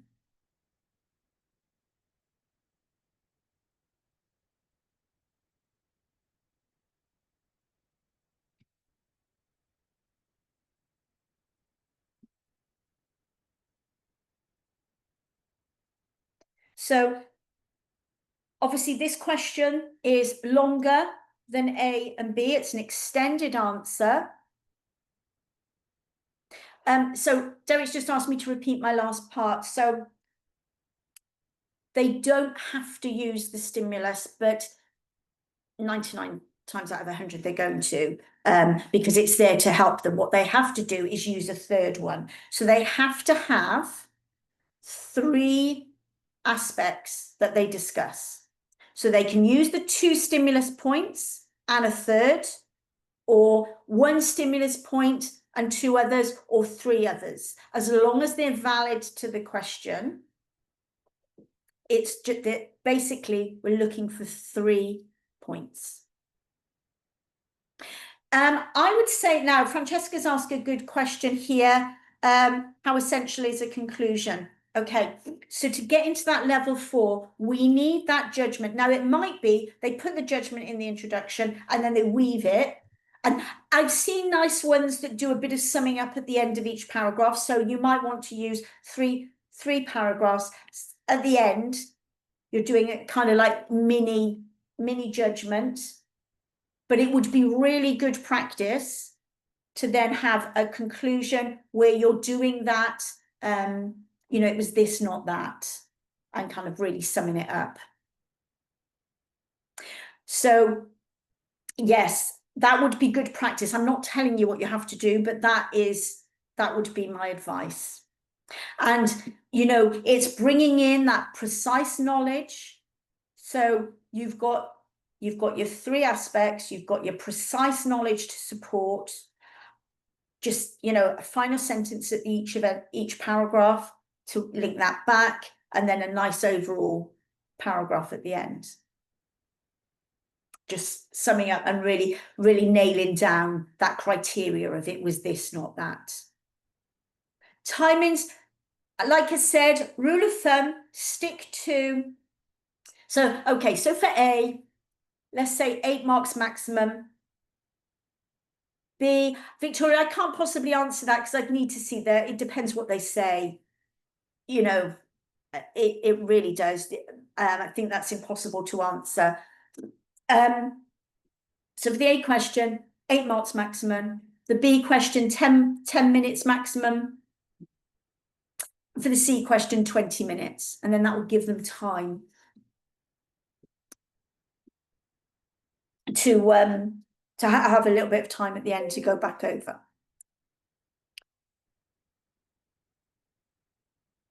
Yeah, so reading your question again, Victoria, we don't award marks for introductions and conclusions at all. It's the whole, where the marks are done per bullet point. So in your mark scheme, what we're looking for, so we've got a script in front of us, and then what we're looking for is where does that answer fit on that mark scheme? So, you know, we're looking at the explanation that's given. Is there an explanation? You know, what's the analysis? Is there some analysis, or is it very limited, or is it good? And looking at that knowledge, do they just know some stuff, or is it very precise? So we're grading it then per bullet point. So we're leveling it per bullet point, and then we do a best fit and put them all together.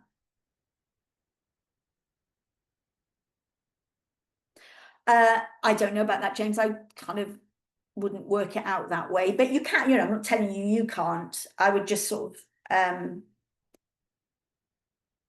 but you know, you can do. I think that, I don't know. I think that might confuse your students. I would just say for an A question, if you get to 8 minutes, move on, you know, and they'll have a clock there.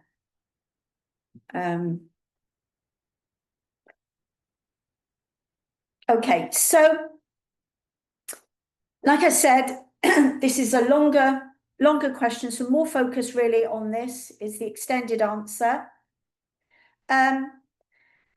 It's a statement question. It's giving you a statement. They need evidence for and against to get into level 4. They have to go beyond the stimulus points. We talked about stimulus points enough. I've talked you through the mark scheme. What I would like you to do now is mark the answer on your scale. So you've got document 9. So it's a longer one. What do you think? Strong, moderate, or weak? So I'll give you a few minutes and then I'll go through.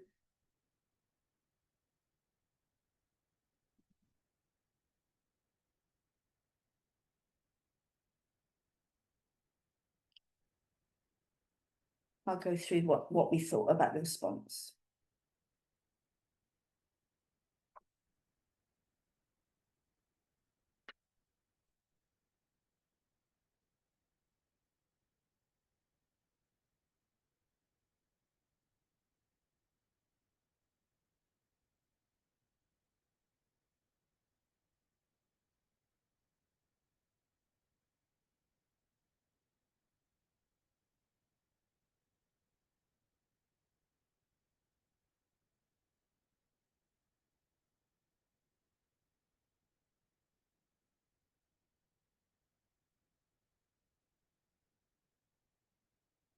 Okay.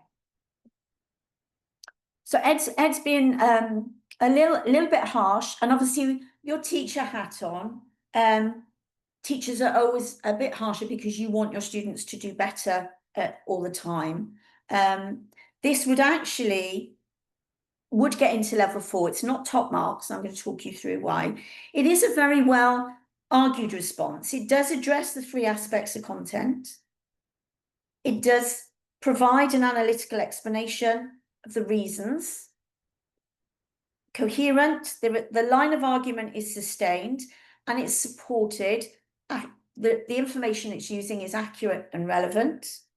So it does address the question directly.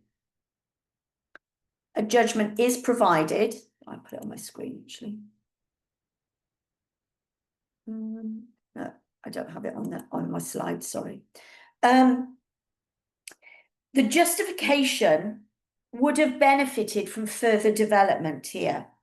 So the criteria is made clear, enabled all the other factors to become influential, the depression increased the impact, fear. So it gets into level 4, but it does need further work about justifying that judgment.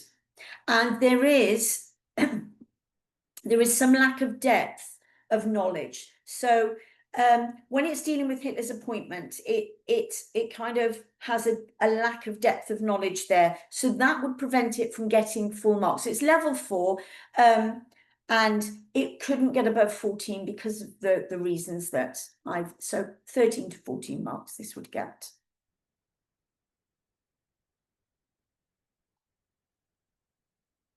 Okay, so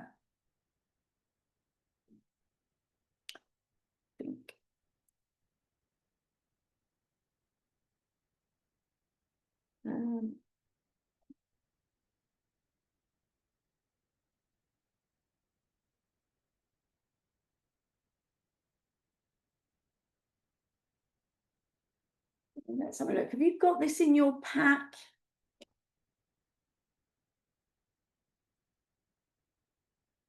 I can't see it in your pack, but it's on my slide. But I'm just looking.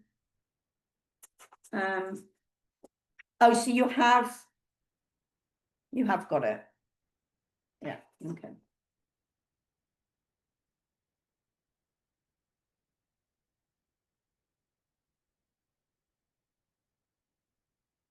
Okay. I'll just give you a minute. I've just got on there what stronger responses need to do as opposed to weaker responses. So this is quite handy just to finish off on paper 1 on the C question. So to get level 3 and 4, those stronger responses, they need to go beyond the stimulus points provided to be able to do that. They're not going to get into level 4 and they're not going to get above a level 10, a mark of 10. So their answers need to be analytical and they need to support it with some strong contextual knowledge. And their judgment shouldn't just be repetitive okay? They need to provide a judgment for each of their points.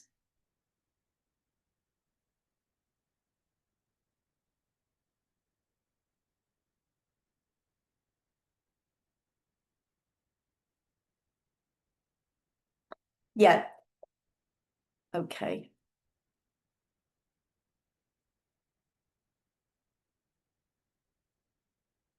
Yes, thank you, Ola. The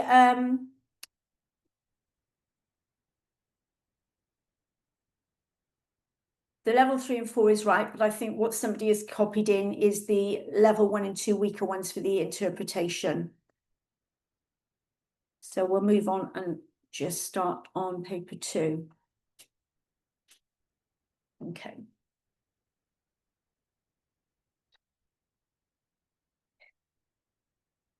Okay, so just because we're going to go on to paper 2, so it's a clean break, I'm going to suggest we take a 5-minute comfort break now. I'll start, we've got just over 5 minutes. I'm going to start at 10 to talking about paper 2.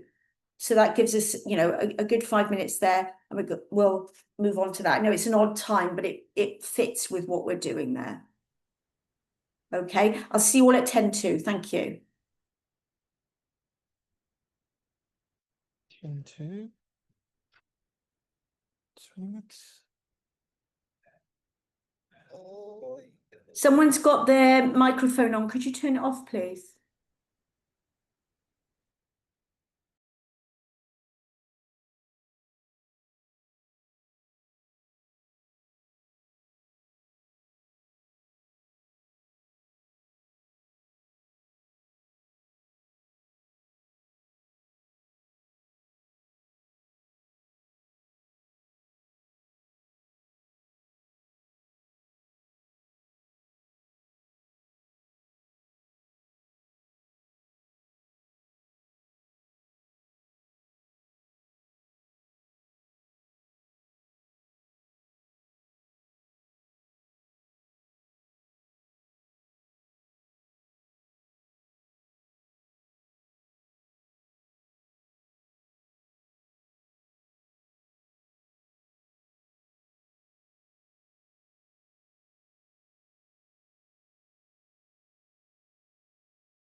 Okay.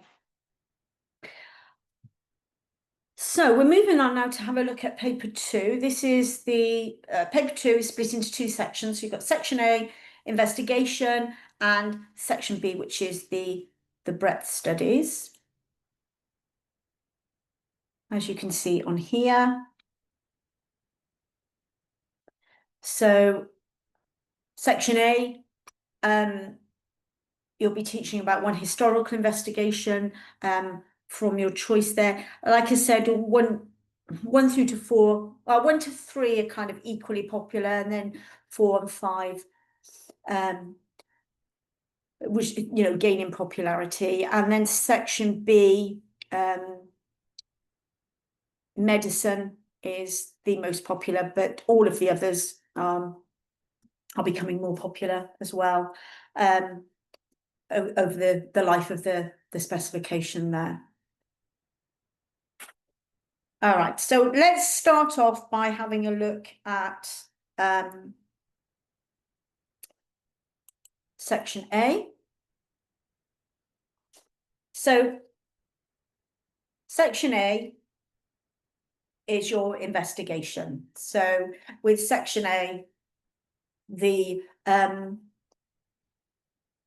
A question will be to describing 2 features, and they have a choice of 2 different things. It's a 6 marker, so we're looking about you know, basically here we're looking at straightforward knowledge and understanding. So but they have to do 2 aspects of the topic. So clearly it's a 6 marker. We're not looking at them writing lots of information down, but they do need to have 2 features. Best practice there is to really have 2 separate paragraphs, so we can see very clearly that there are 2 features there. So probably I would say about 5 to 6 lines of detail is what's needed. And really factual information, relevant stuff is needed there.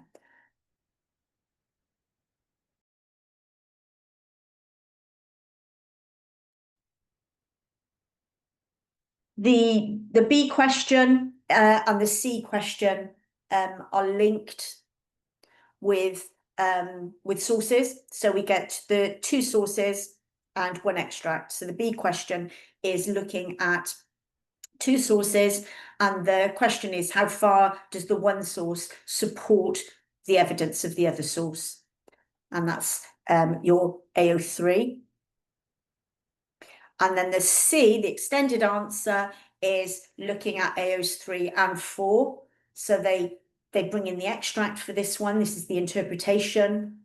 And they're given a statement, extract C suggests that, and then they're asked how far they agree with that interpretation. And they're told that they need to use the extract and both sources and their own knowledge. So lots of things there that they need to bring in to explain their answer.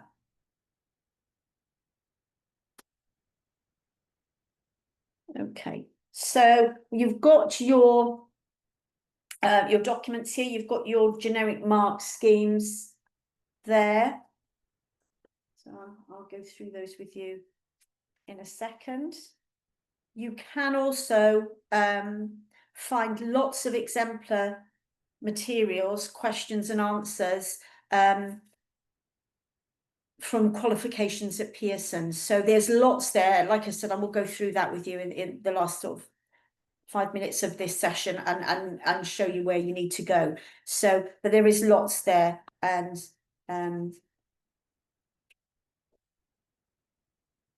you know, it is really useful. You'll find it incredibly useful. You really will.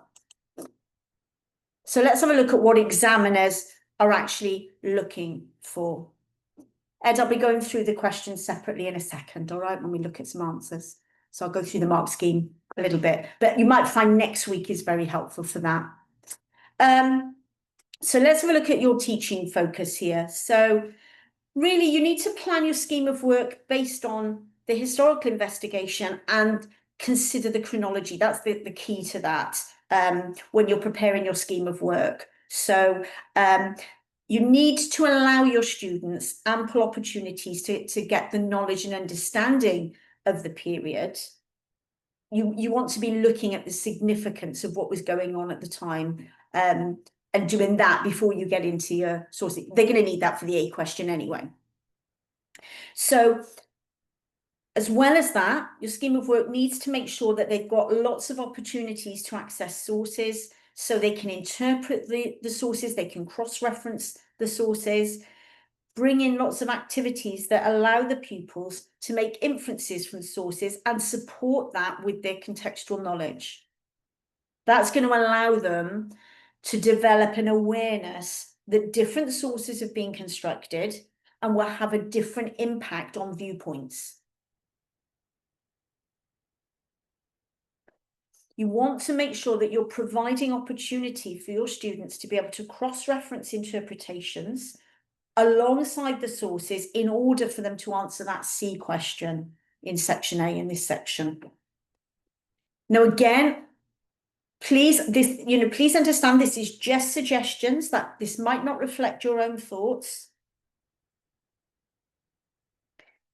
But as in the rest of the course, you will be more effective if you make sure you know which historical concepts and assessment objectives are being addressed in which elements of the course. Really, if that's really clear to you, it's just going to help the teaching of this so much more and make it so much more effective.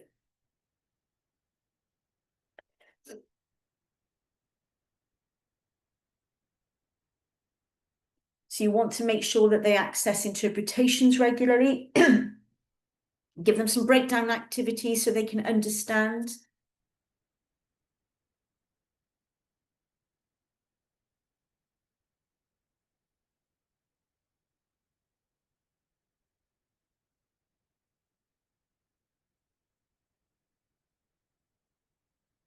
And then for section B, the questions there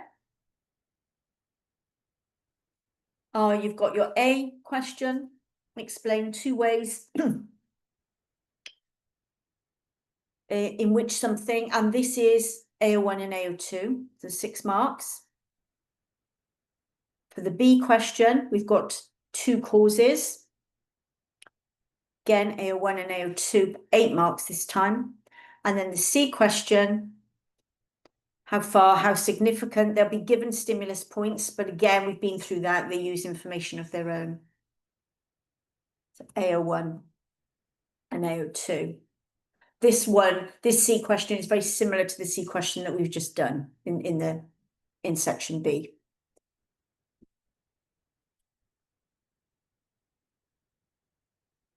So if we have a look at the teaching focus for section B,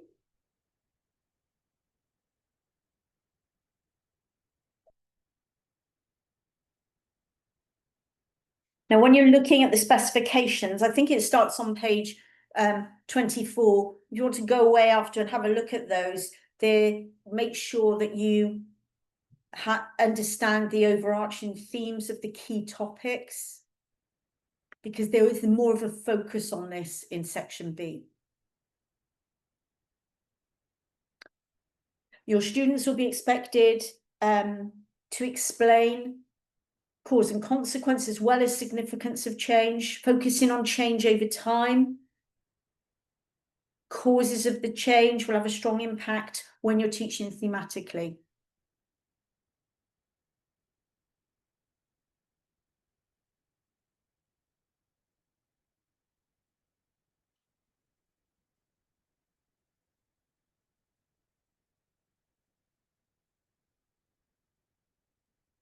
Okay, let's have a look then. So in your booklets,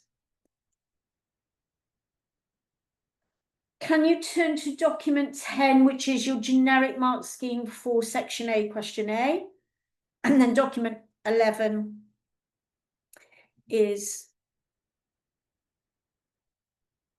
an answer there for you to have a look at.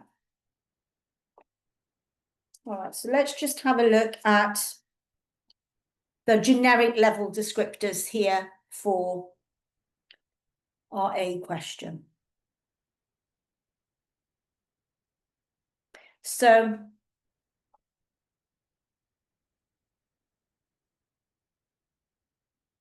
This is straightforward knowledge and understanding. Okay, 2 features of the building, excuse me. I don't like coughing, so I'll just go on audio. I do apologise.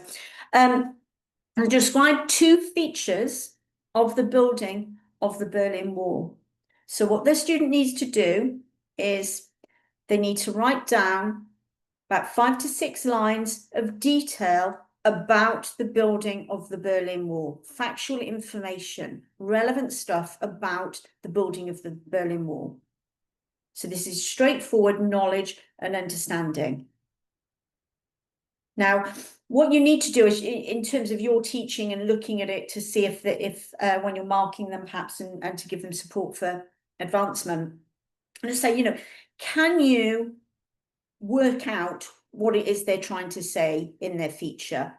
Is there enough support? Is there enough knowledge and understanding that it's very clear what they're trying to say about the building of the Berlin Wall? And they only need, like I said, 5 to 6 lines, but you need to be able to understand what it is they're trying to say. If they're being, vague, and it could be about anything, anytime, and any place, that's, it's very honing, very specific, relevant detail about it.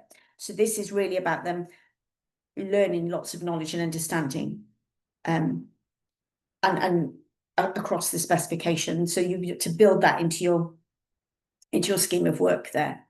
So a limited answer is going to be stuck in level 3. Level 1 clearly is going to be, they might offer a valid comment, but there's no history, there's no supporting information. Or it's going to be a very weak answer that is not really saying anything. And you're just sort of picking out perhaps some limited information to give them a mark. Level 2 is where they are identifying the period, so that they know some things about the building of the Berlin Wall, but it's not good enough in terms of its information. It's actually quite limited. So yes, it's going to have information about the Berlin, but it's really they don't really know enough specific detail, which is what we're looking for to get it into that level 3. Now, also, they might do 1 and do it very well, and that's going to be stuck at 3 marks anyway. So we need to get 4 marks and above, we need 2 features. If they're slightly limited features, they're going to be in level 2. And you might get a level 2 and a level 3, so that would be 5 marks, and you might get two good ones, and that's level 3, 6 marks. So it's not quite best fit level 3, 5, but it's probably 4.5 if it's a level 2 and a level 3, but we don't do half marks, so it would get 5. If that makes sense. I'll talk about that more again. But really what you're looking for is, good knowledge and understanding here. Okay, is that all right, Ed?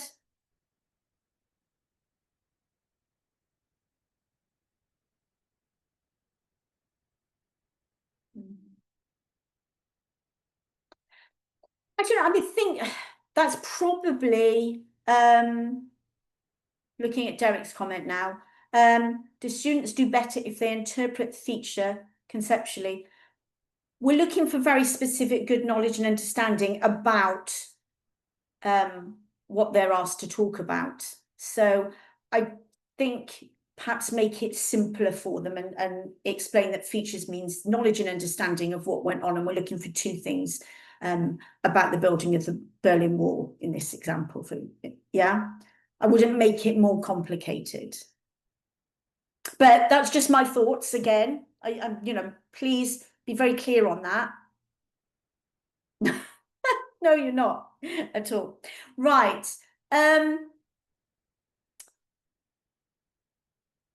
So let's have a look then. We've got 1 to look at, so that might help, mightn't it, if we have a look at that one. So let's have a look before we go and look at the. So without looking at the mark scheme, just see what you think. Strong, moderate, or weak on this one. So this is document 11.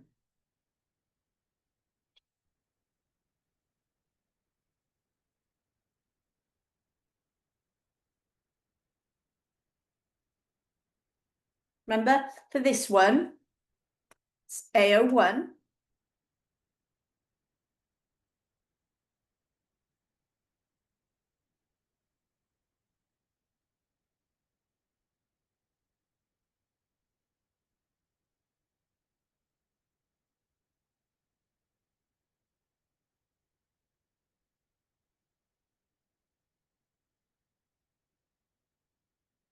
Yes, I will go through. Someone's asked me about questions in the future. Yeah, Jake, that's fine. I would be giving you some really useful people to discuss anything with later on. So Caroline's asked a really good question that is more for when we do the assessment, but good practice, 2 paragraphs. But if there's 2 features in 1 paragraph, it is marked as such. Yeah.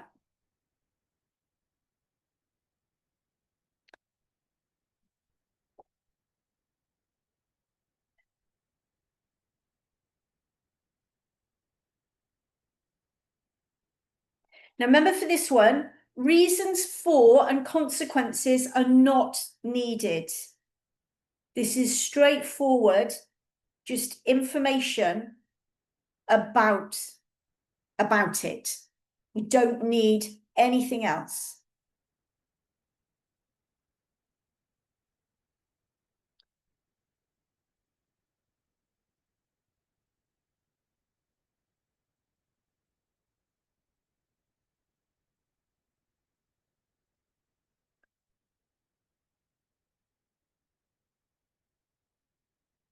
So it's yeah, just looking for someone saying that they need to explain it. It's a describe, yeah, they're being asked to describe the building of the Berlin Wall. So we're not looking here for anything. We're not looking here for the reasons why. We're not looking for any consequence. We are looking for very straightforward knowledge and understanding about whatever it is that you're asked to look at. So this one, I think some of you would mark this lower than level 3, but I need to reiterate, all you need for this question is knowledge and understanding.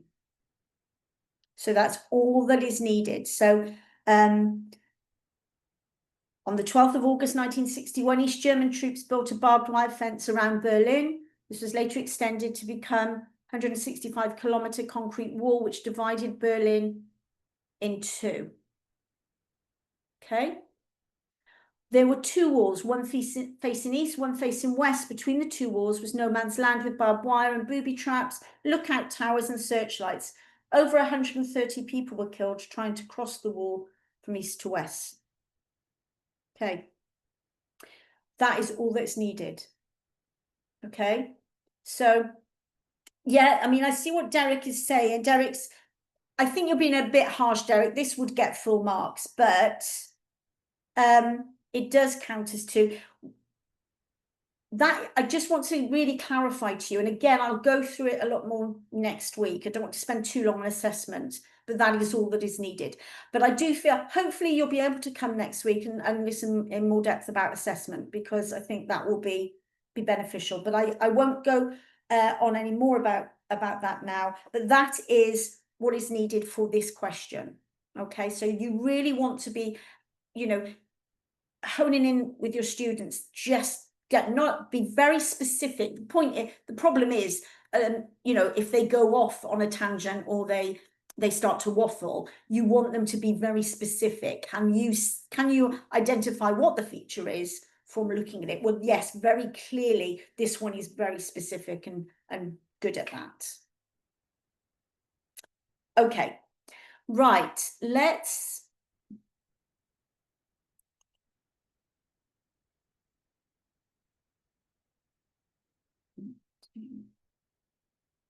have a look at B. So if you turn to documents 12, 13 and 14, so we've got the generic mark scheme for question B.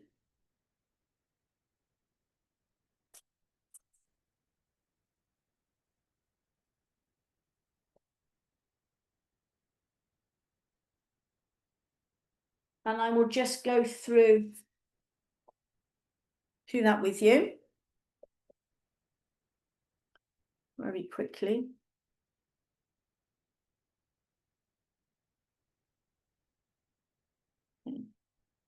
So we've got two sources here. Level 1 answer is just really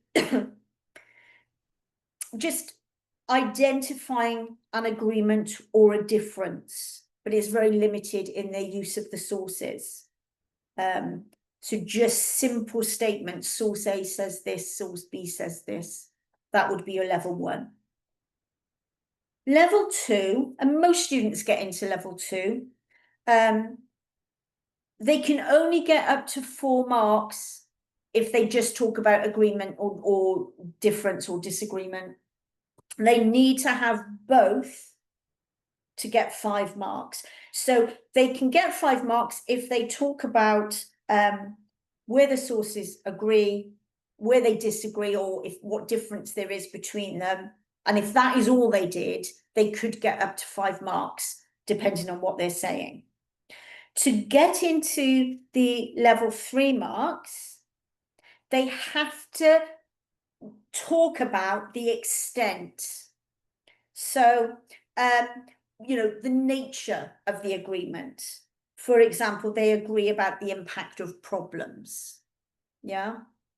So we're looking for agreement, difference, then a consideration of the extent of agreement or difference to reach level 3. So, when you're considering extent, they need to really directly support and explain what they're saying to get higher in that level 3.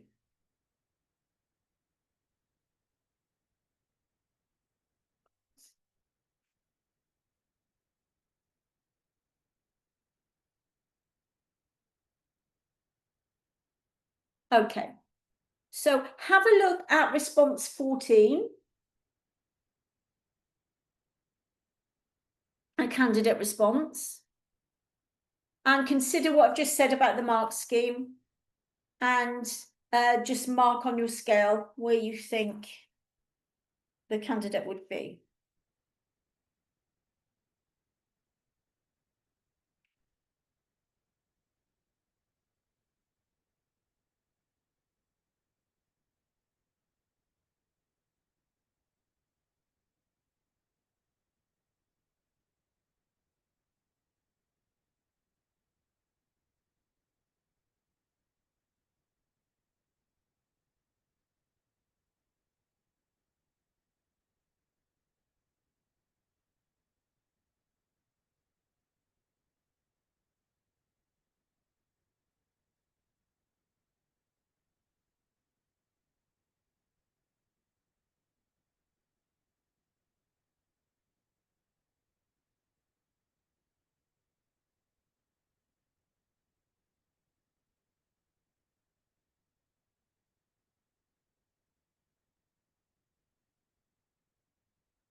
So we've got here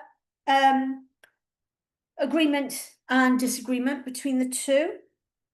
It's using material from the sources to support the comparison.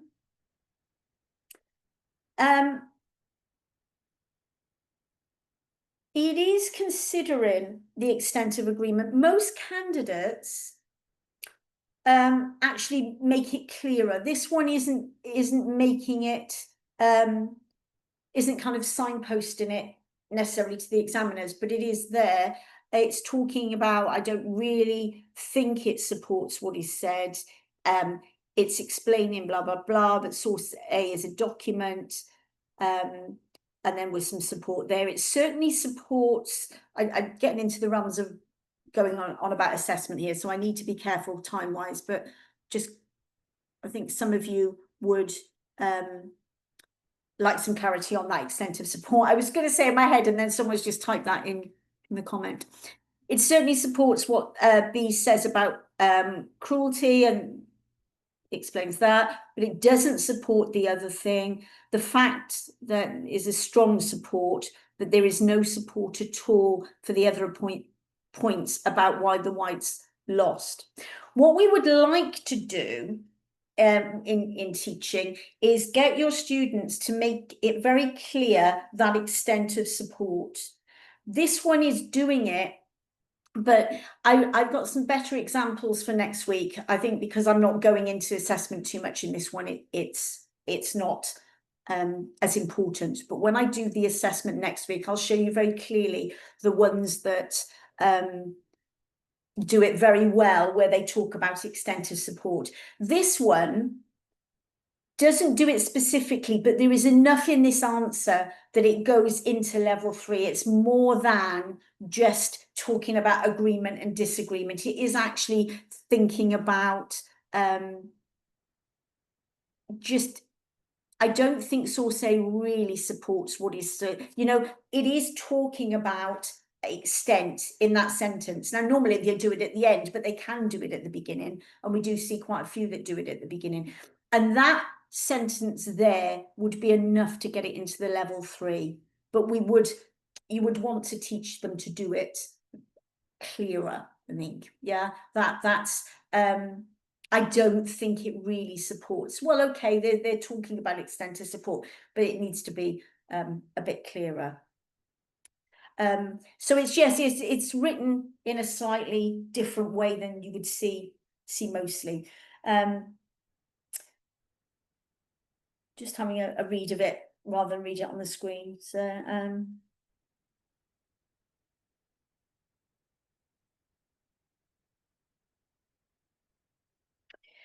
yeah, I think that's really what would get it into level 3. I can't see anything else there. It is doing quotes though, and it's doing enough. I think yeah, we'll look at this in more detail next week, and really I'll get you, hopefully you can come to that session, but the people next week will be marking some and having a look. Agreement and disagreement in separate paragraphs is great. Makes it signposts it nice and easily. Something to consider when you're teaching source analysis is that the source does provide the students with information that they can analyse without necessarily knowing about deeper context. So that would be enough to get them into level 2 normally.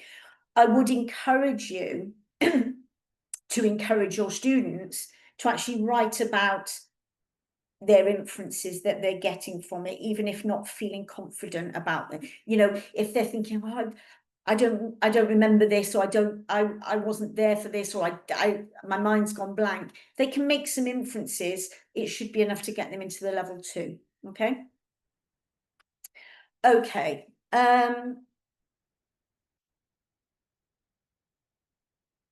If we turn to documents 15, 16 and 17. So if we look at that generic mark scheme first.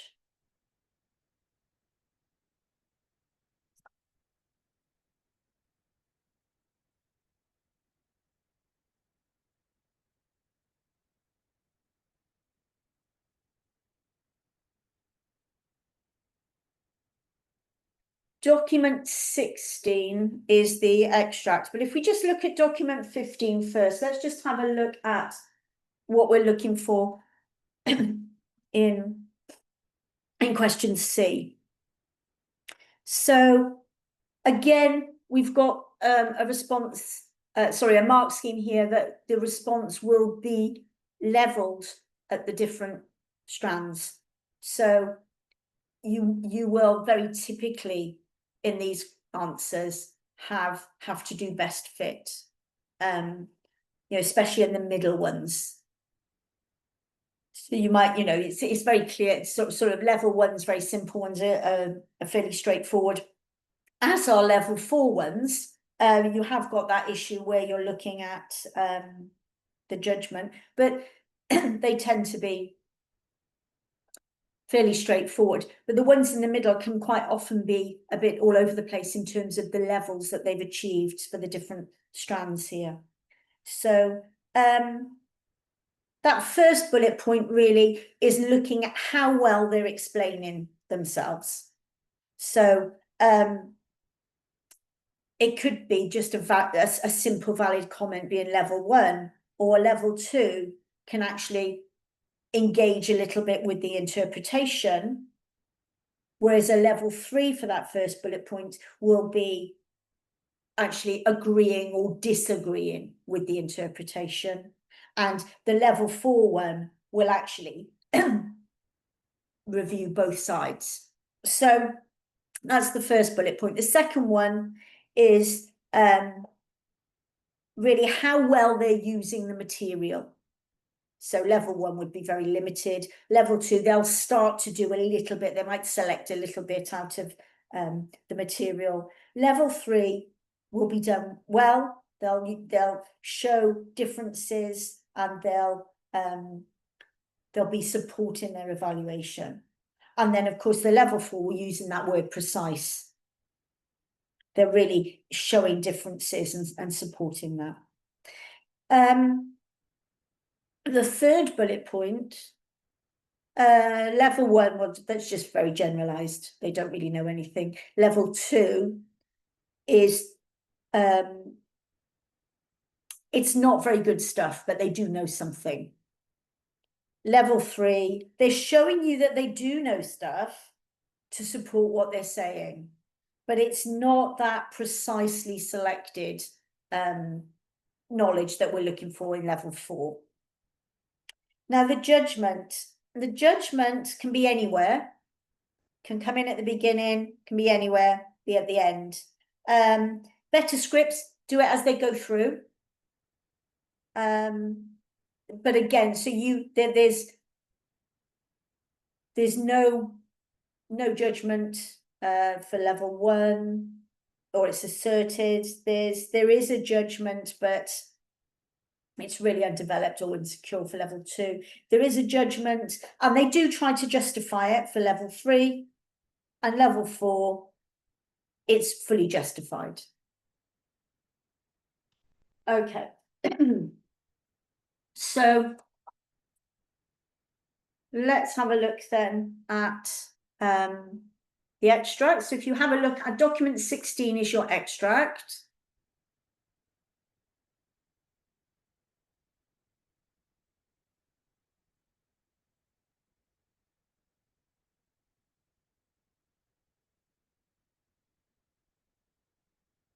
And then have a look at document 17.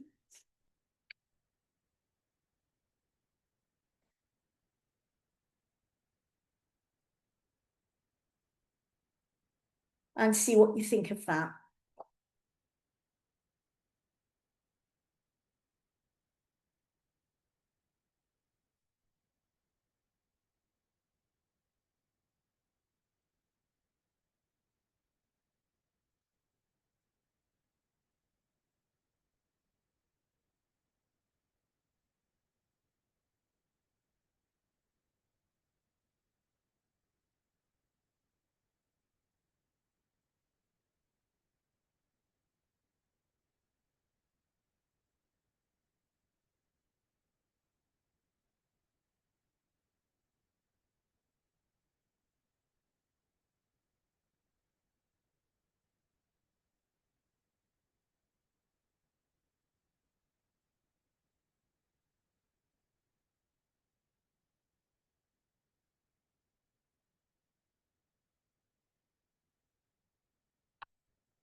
So this is a section from a very good answer.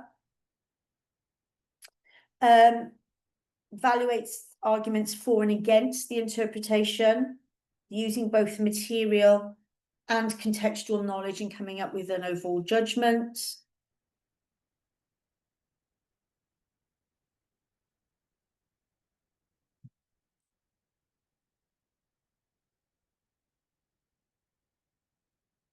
It would be marked at a high level 4, because if you look at your mark scheme and you look at those bullet points for level 4, it matches those 4 bullet points. So we've got here explained evaluation, reviewing alternative views, precise analysis, precisely selected contextual knowledge, and an overall judgment.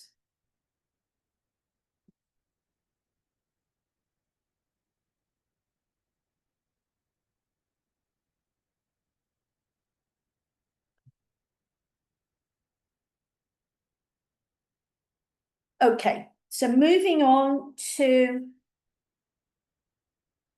section B.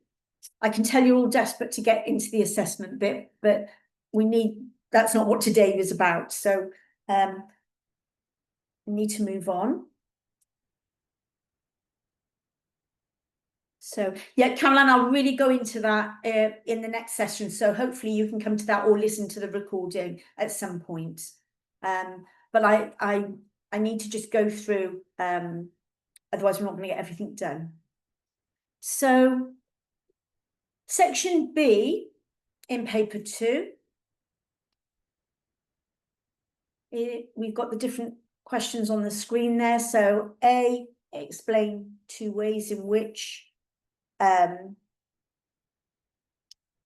B, explain 2 causes of, and then C is where they're answering a question, how significant something is, and they'll be provided with stimulus points.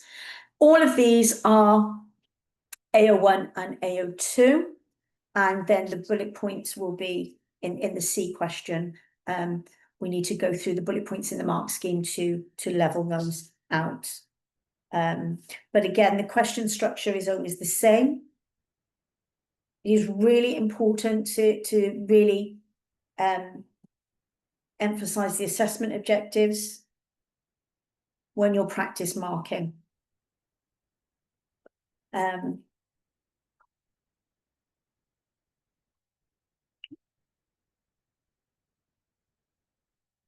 So if you turn to documents 18 and 19 in your delegate booklet.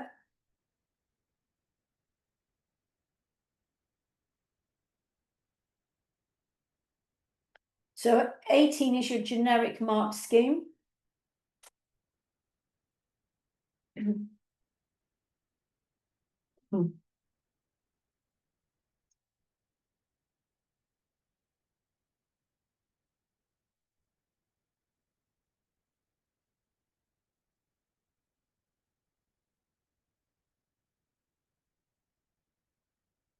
So is the example we've got here is explain 2 ways in which surgery in 1848 was different from surgery in 1905.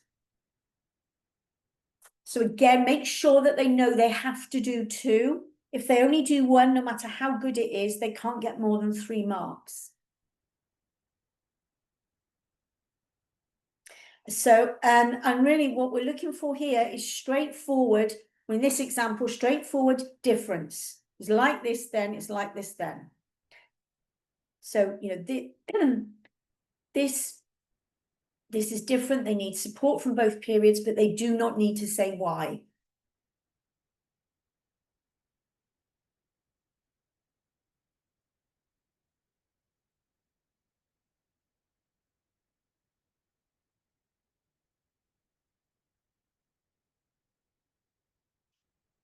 Okay, and if you have a look there at answer 1,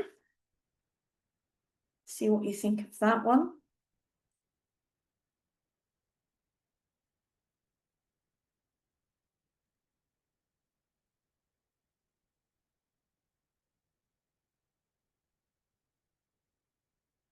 Look on the screen.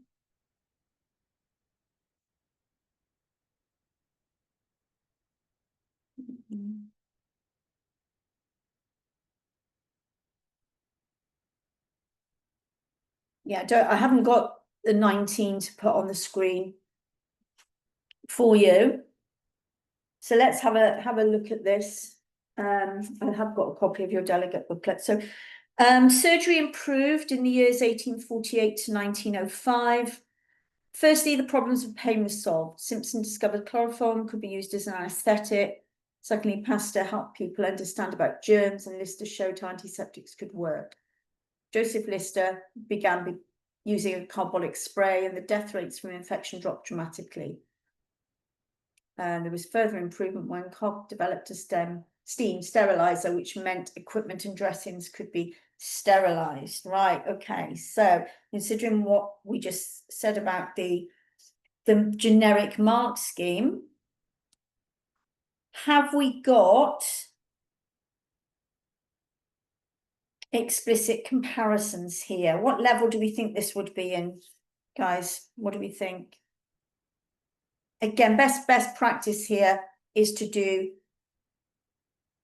two paragraphs.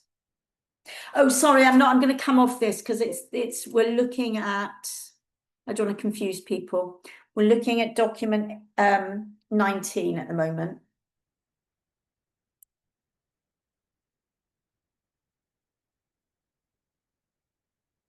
So document 19.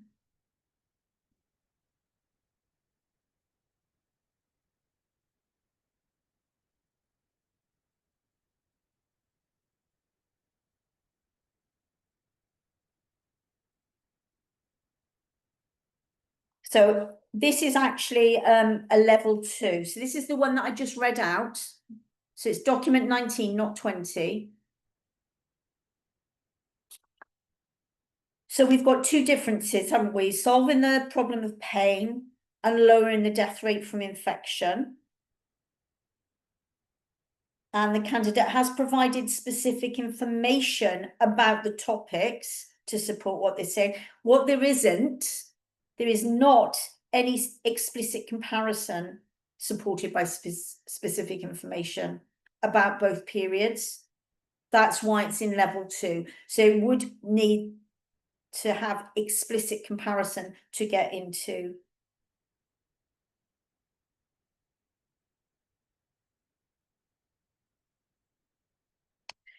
level 3. Okay. What it has done is it's explained differences with some specific support. Okay. Everyone seems all right on that. So then, sorry, have a look at the one. Now this is moving on now to looking at answer 20. Sorry, document 20, answer number 2 on this.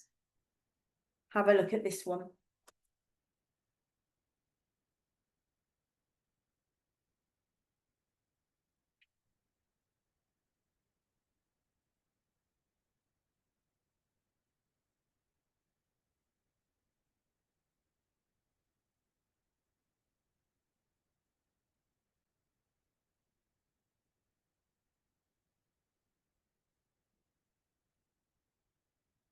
And it is too long. It is too long, and you're right. Yeah. But they're using those words, aren't they, compared to.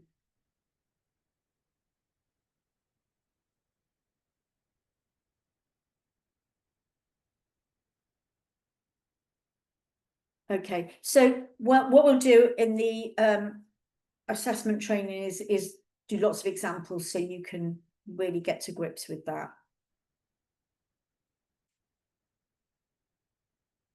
Right, if we look at question 1B, if you turn to the generic mark scheme, document 21, and then you've got a candidate response 22 in your delegate booklet. So we're looking at explain 2 causes of improvements in public health between 1848 and 1878. So if we just look at the mark scheme very quickly. So this is causation. This is your, second order historical concept of causation, they have to explain 2 causes. Level 3, Julia. So, but it was, yeah, you need to come to next week and we'll go through lots of examples. So question B, level 1 is simple generalized information. Level 2 is using very specific information, saying what it is. And then level 3, they're talking about why it makes the outcome happen to get into level 3. Excuse me, my voice is going a little bit. Again, if they only do 1, they can only get 4 marks.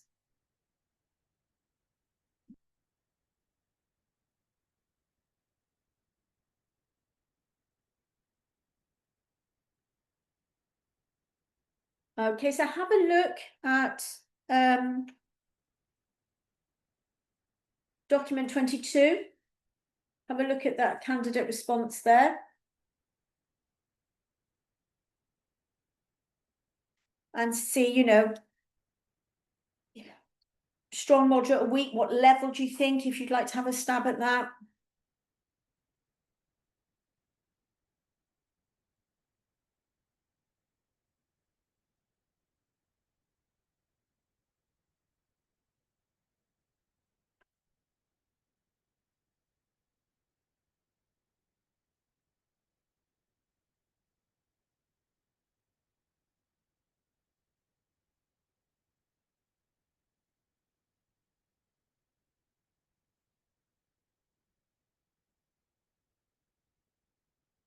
So here, the answer clearly explains 2 causes of the improvement in public health. It talks about greater knowledge, more government involvement. It's given detailed, specific information to support their analysis. So it's a clear level 3.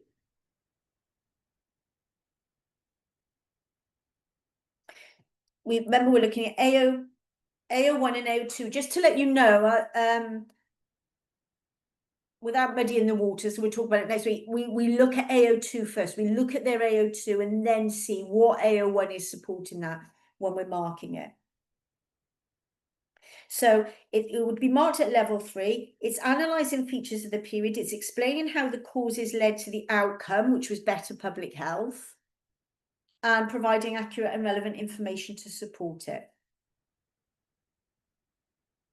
Okay. Right then. Let's see where we're at. So let's turn to documents 23 and 24.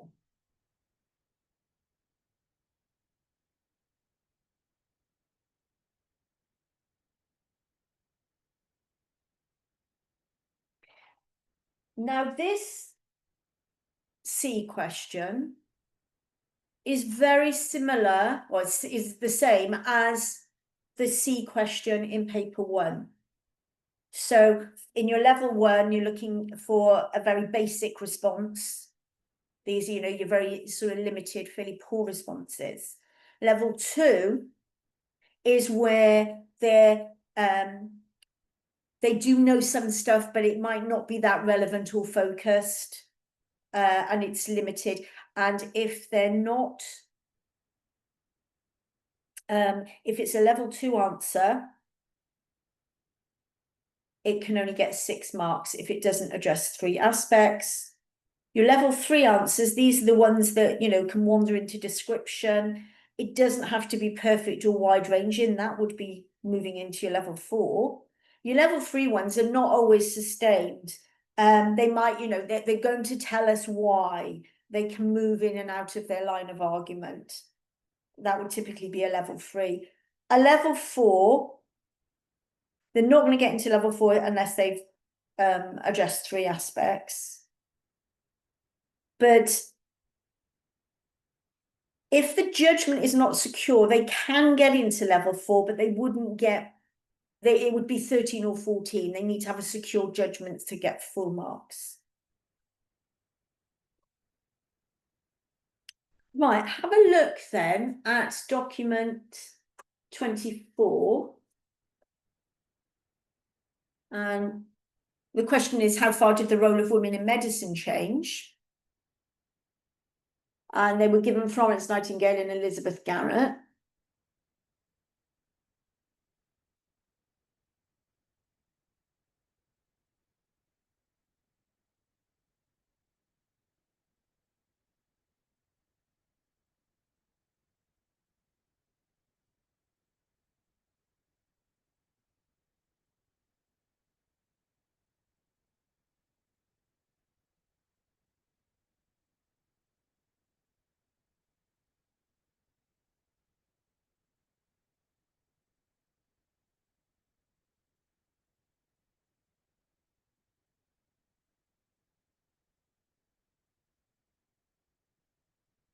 So this is one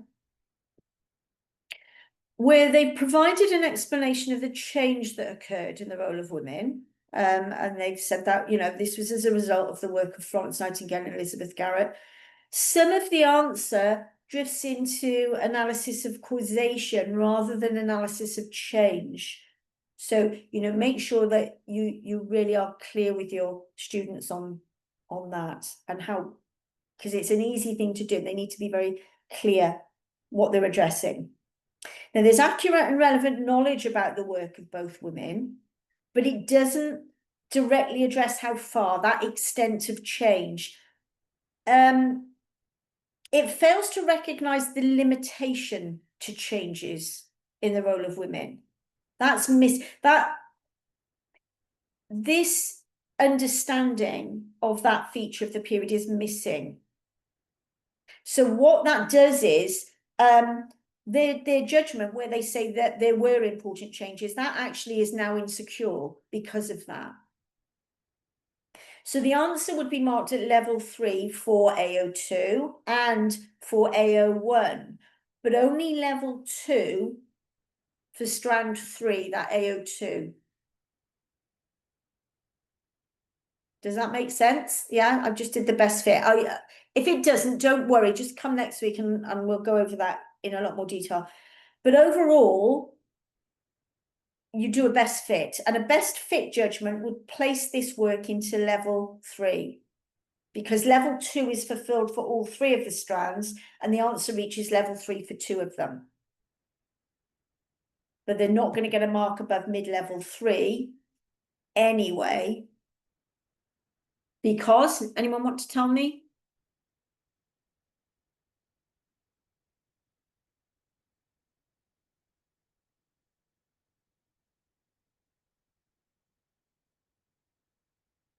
Yeah, doesn't go past the stimulus points.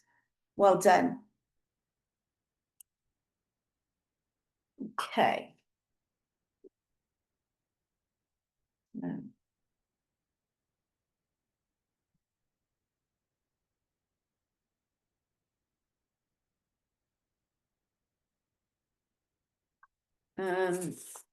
Yes, level 3.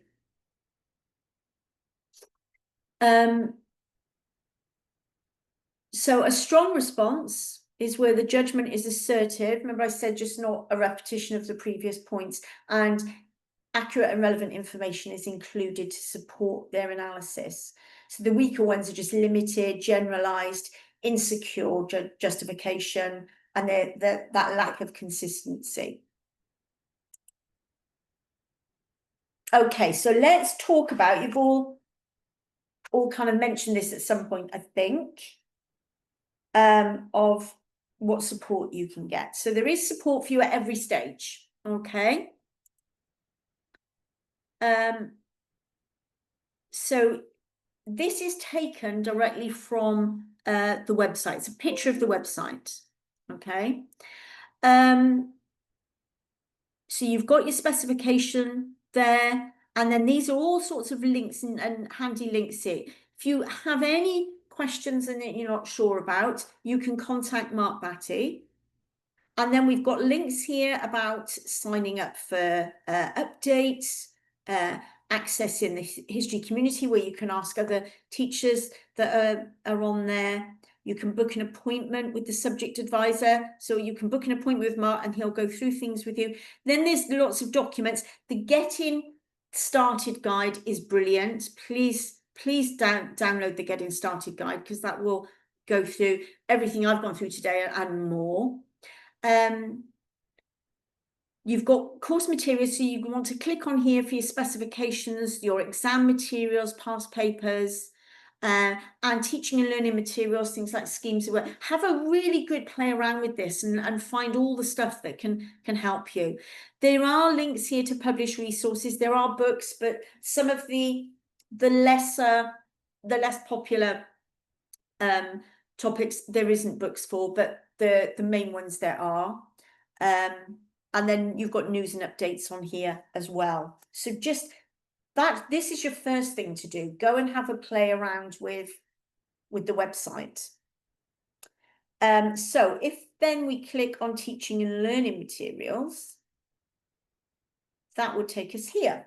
So you go on here and there are lots of resources available to you on here. You've got your specification. You've got sample assessment materials. You've got lots of exam materials. So there's lots of documents, past papers, mark schemes, examiner reports. They're all on here.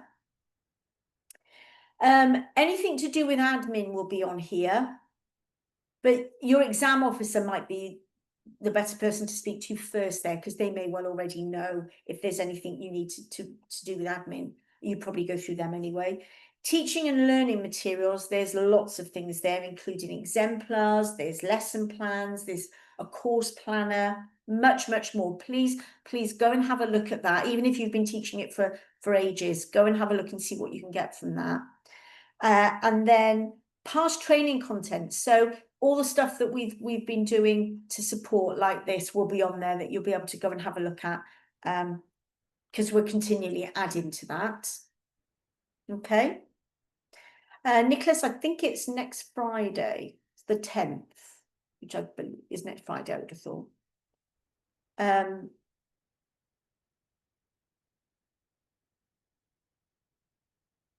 Yeah, I don't know, James, about new books. You know, I would think hopefully, but I really don't know. Just ask, you know, just send a chat message on the website and they'll be able to tell you. Now, Results Plus. This is great, okay? This is a tool that you can find to be able to analyze your students, to analyze, and you know, this will help you when you're feeding back to SLT about your teaching performance. This will be really useful. You've got in-depth data on the performance of your candidates, individual candidates, classes, your school, all in reference to the cohort. Everything is there. You can use it to see which questions and which spec points students have performed well in, what they've performed poorly in, and it can help you make choices about what revision you want to do, about resets, future teaching. This is really useful.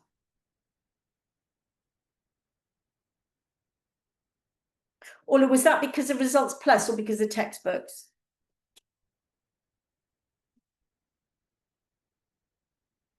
No.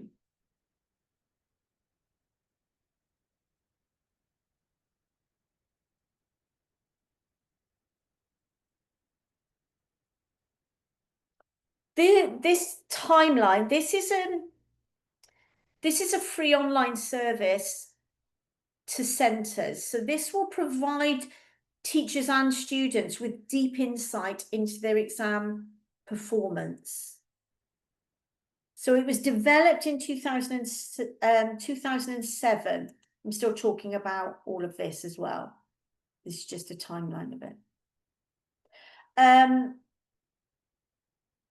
It was developed in 2007 when Pearson were looking at how they could modernise their exam marking, and they brought over ePen technology.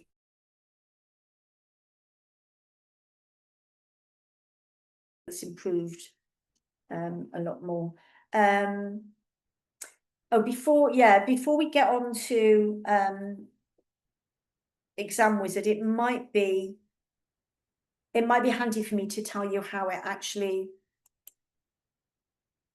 the system works. Actually, that's why this is on there, thinking about it. So okay, so students take their exam. So this is kind of how it all works together. Students take their exam in a traditional paper-based way, and the papers then are sent to a central processing center.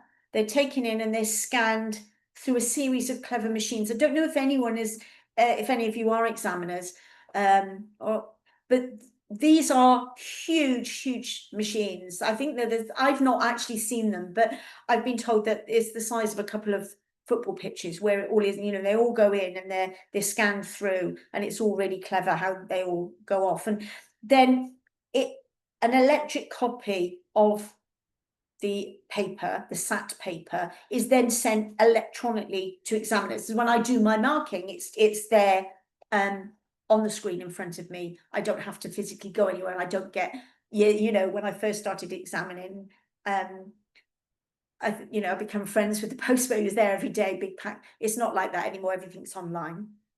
So this allows us to send particular questions from the same paper to different examiners, depending on their expertise, and then they're marked on the screen digitally. We then consolidate all that, meaty, rich data into a central system. That's how it happens. That's what that is for. Right, Exam Wizard. This is a tool that you could find useful for producing work, exercises, past papers for students to study, or using classroom tests.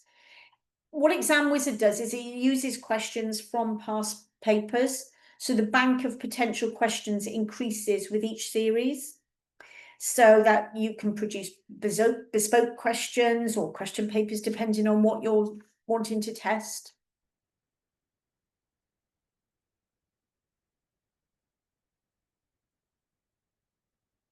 Access to scripts. This is another online service. It's free and it's instant. It's out from results day onwards.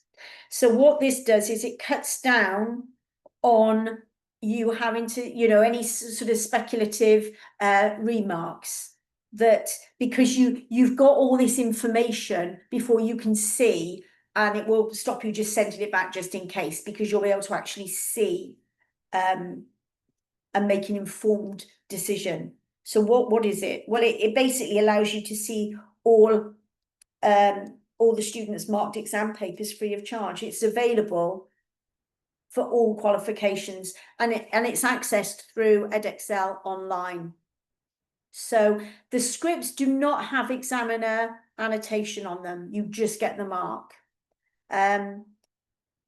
So, but it's, it's really useful for you to see. You might think that a student, well, I'm going to send that for remarks. The student, I can't understand why they've got this mark. And it might be that they left question B blank, whereas if you saw that, you would be able to sort of reason and not have to send in for remarks. We're the only awarding organisation to offer this service free of charge. And you can use this alongside Results Plus, that, the analysis tool for teachers that gives you that detailed breakdown. Remember the first one that I showed you a few slides ago that I said you could use for analysing your class? You can use that alongside this, because you're going to have a detailed breakdown of your students' performance then in the exams. So using both of the services you'll be able to kind of identify topics and skills where your students could benefit from further teaching, and you can help them gain a deeper understanding. So please go and have a play around with this. You can find out more about this. And there's a step-by-step guide that helps you go through all this if you go onto the website.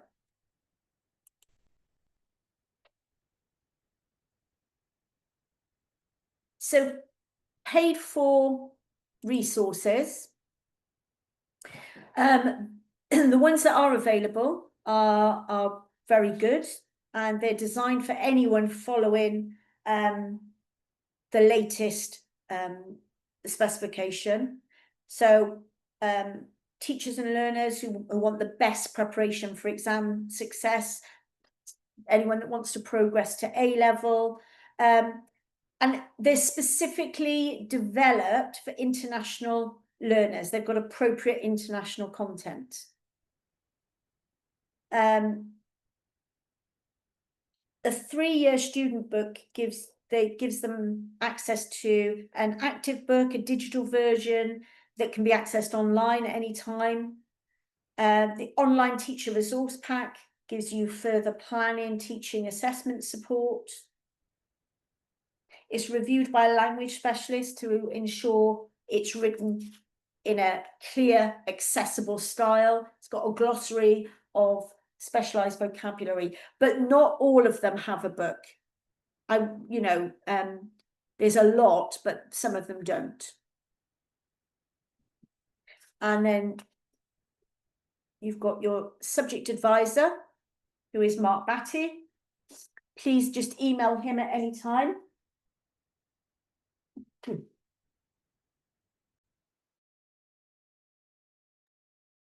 And then also sign up, you get regular updates as well. So lots of support there. Okay. So any questions? So I can see, where was the access to results, please? Yeah, so if you go onto the website, that first page, and you can see you've got access to results, they're all down. Let's see if I can get that slide up for you. You'll be able to, Joe, you'll be able to listen to the recording. It will be on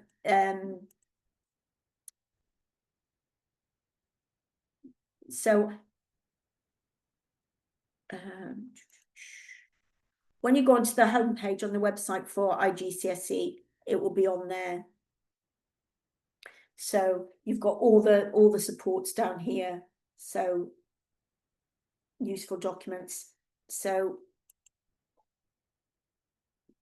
you'll be able to see it under there. So I think it's alongside the specification, the one that someone asked me about. And that's what it looks like there. But yeah, so Joe, you'll be able to listen to the recording, will be on there as well on that same page. So you'll be able to click the link and go onto it. Thank you, Ellie. Ellie is putting up the resources if you haven't downloaded them yet. So that was just taking you through there to basically everything that we can provide when you're starting out at Pearson. But there's lots of training, like saying, training taking place more and more. So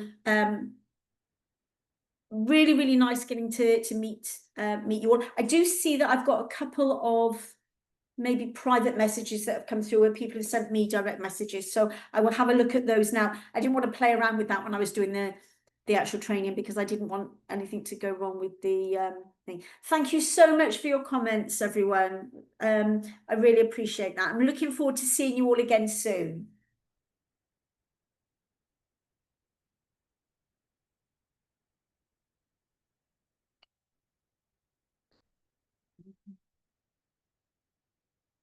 Okay, that's fine. There we go. Yeah, I think that's everything.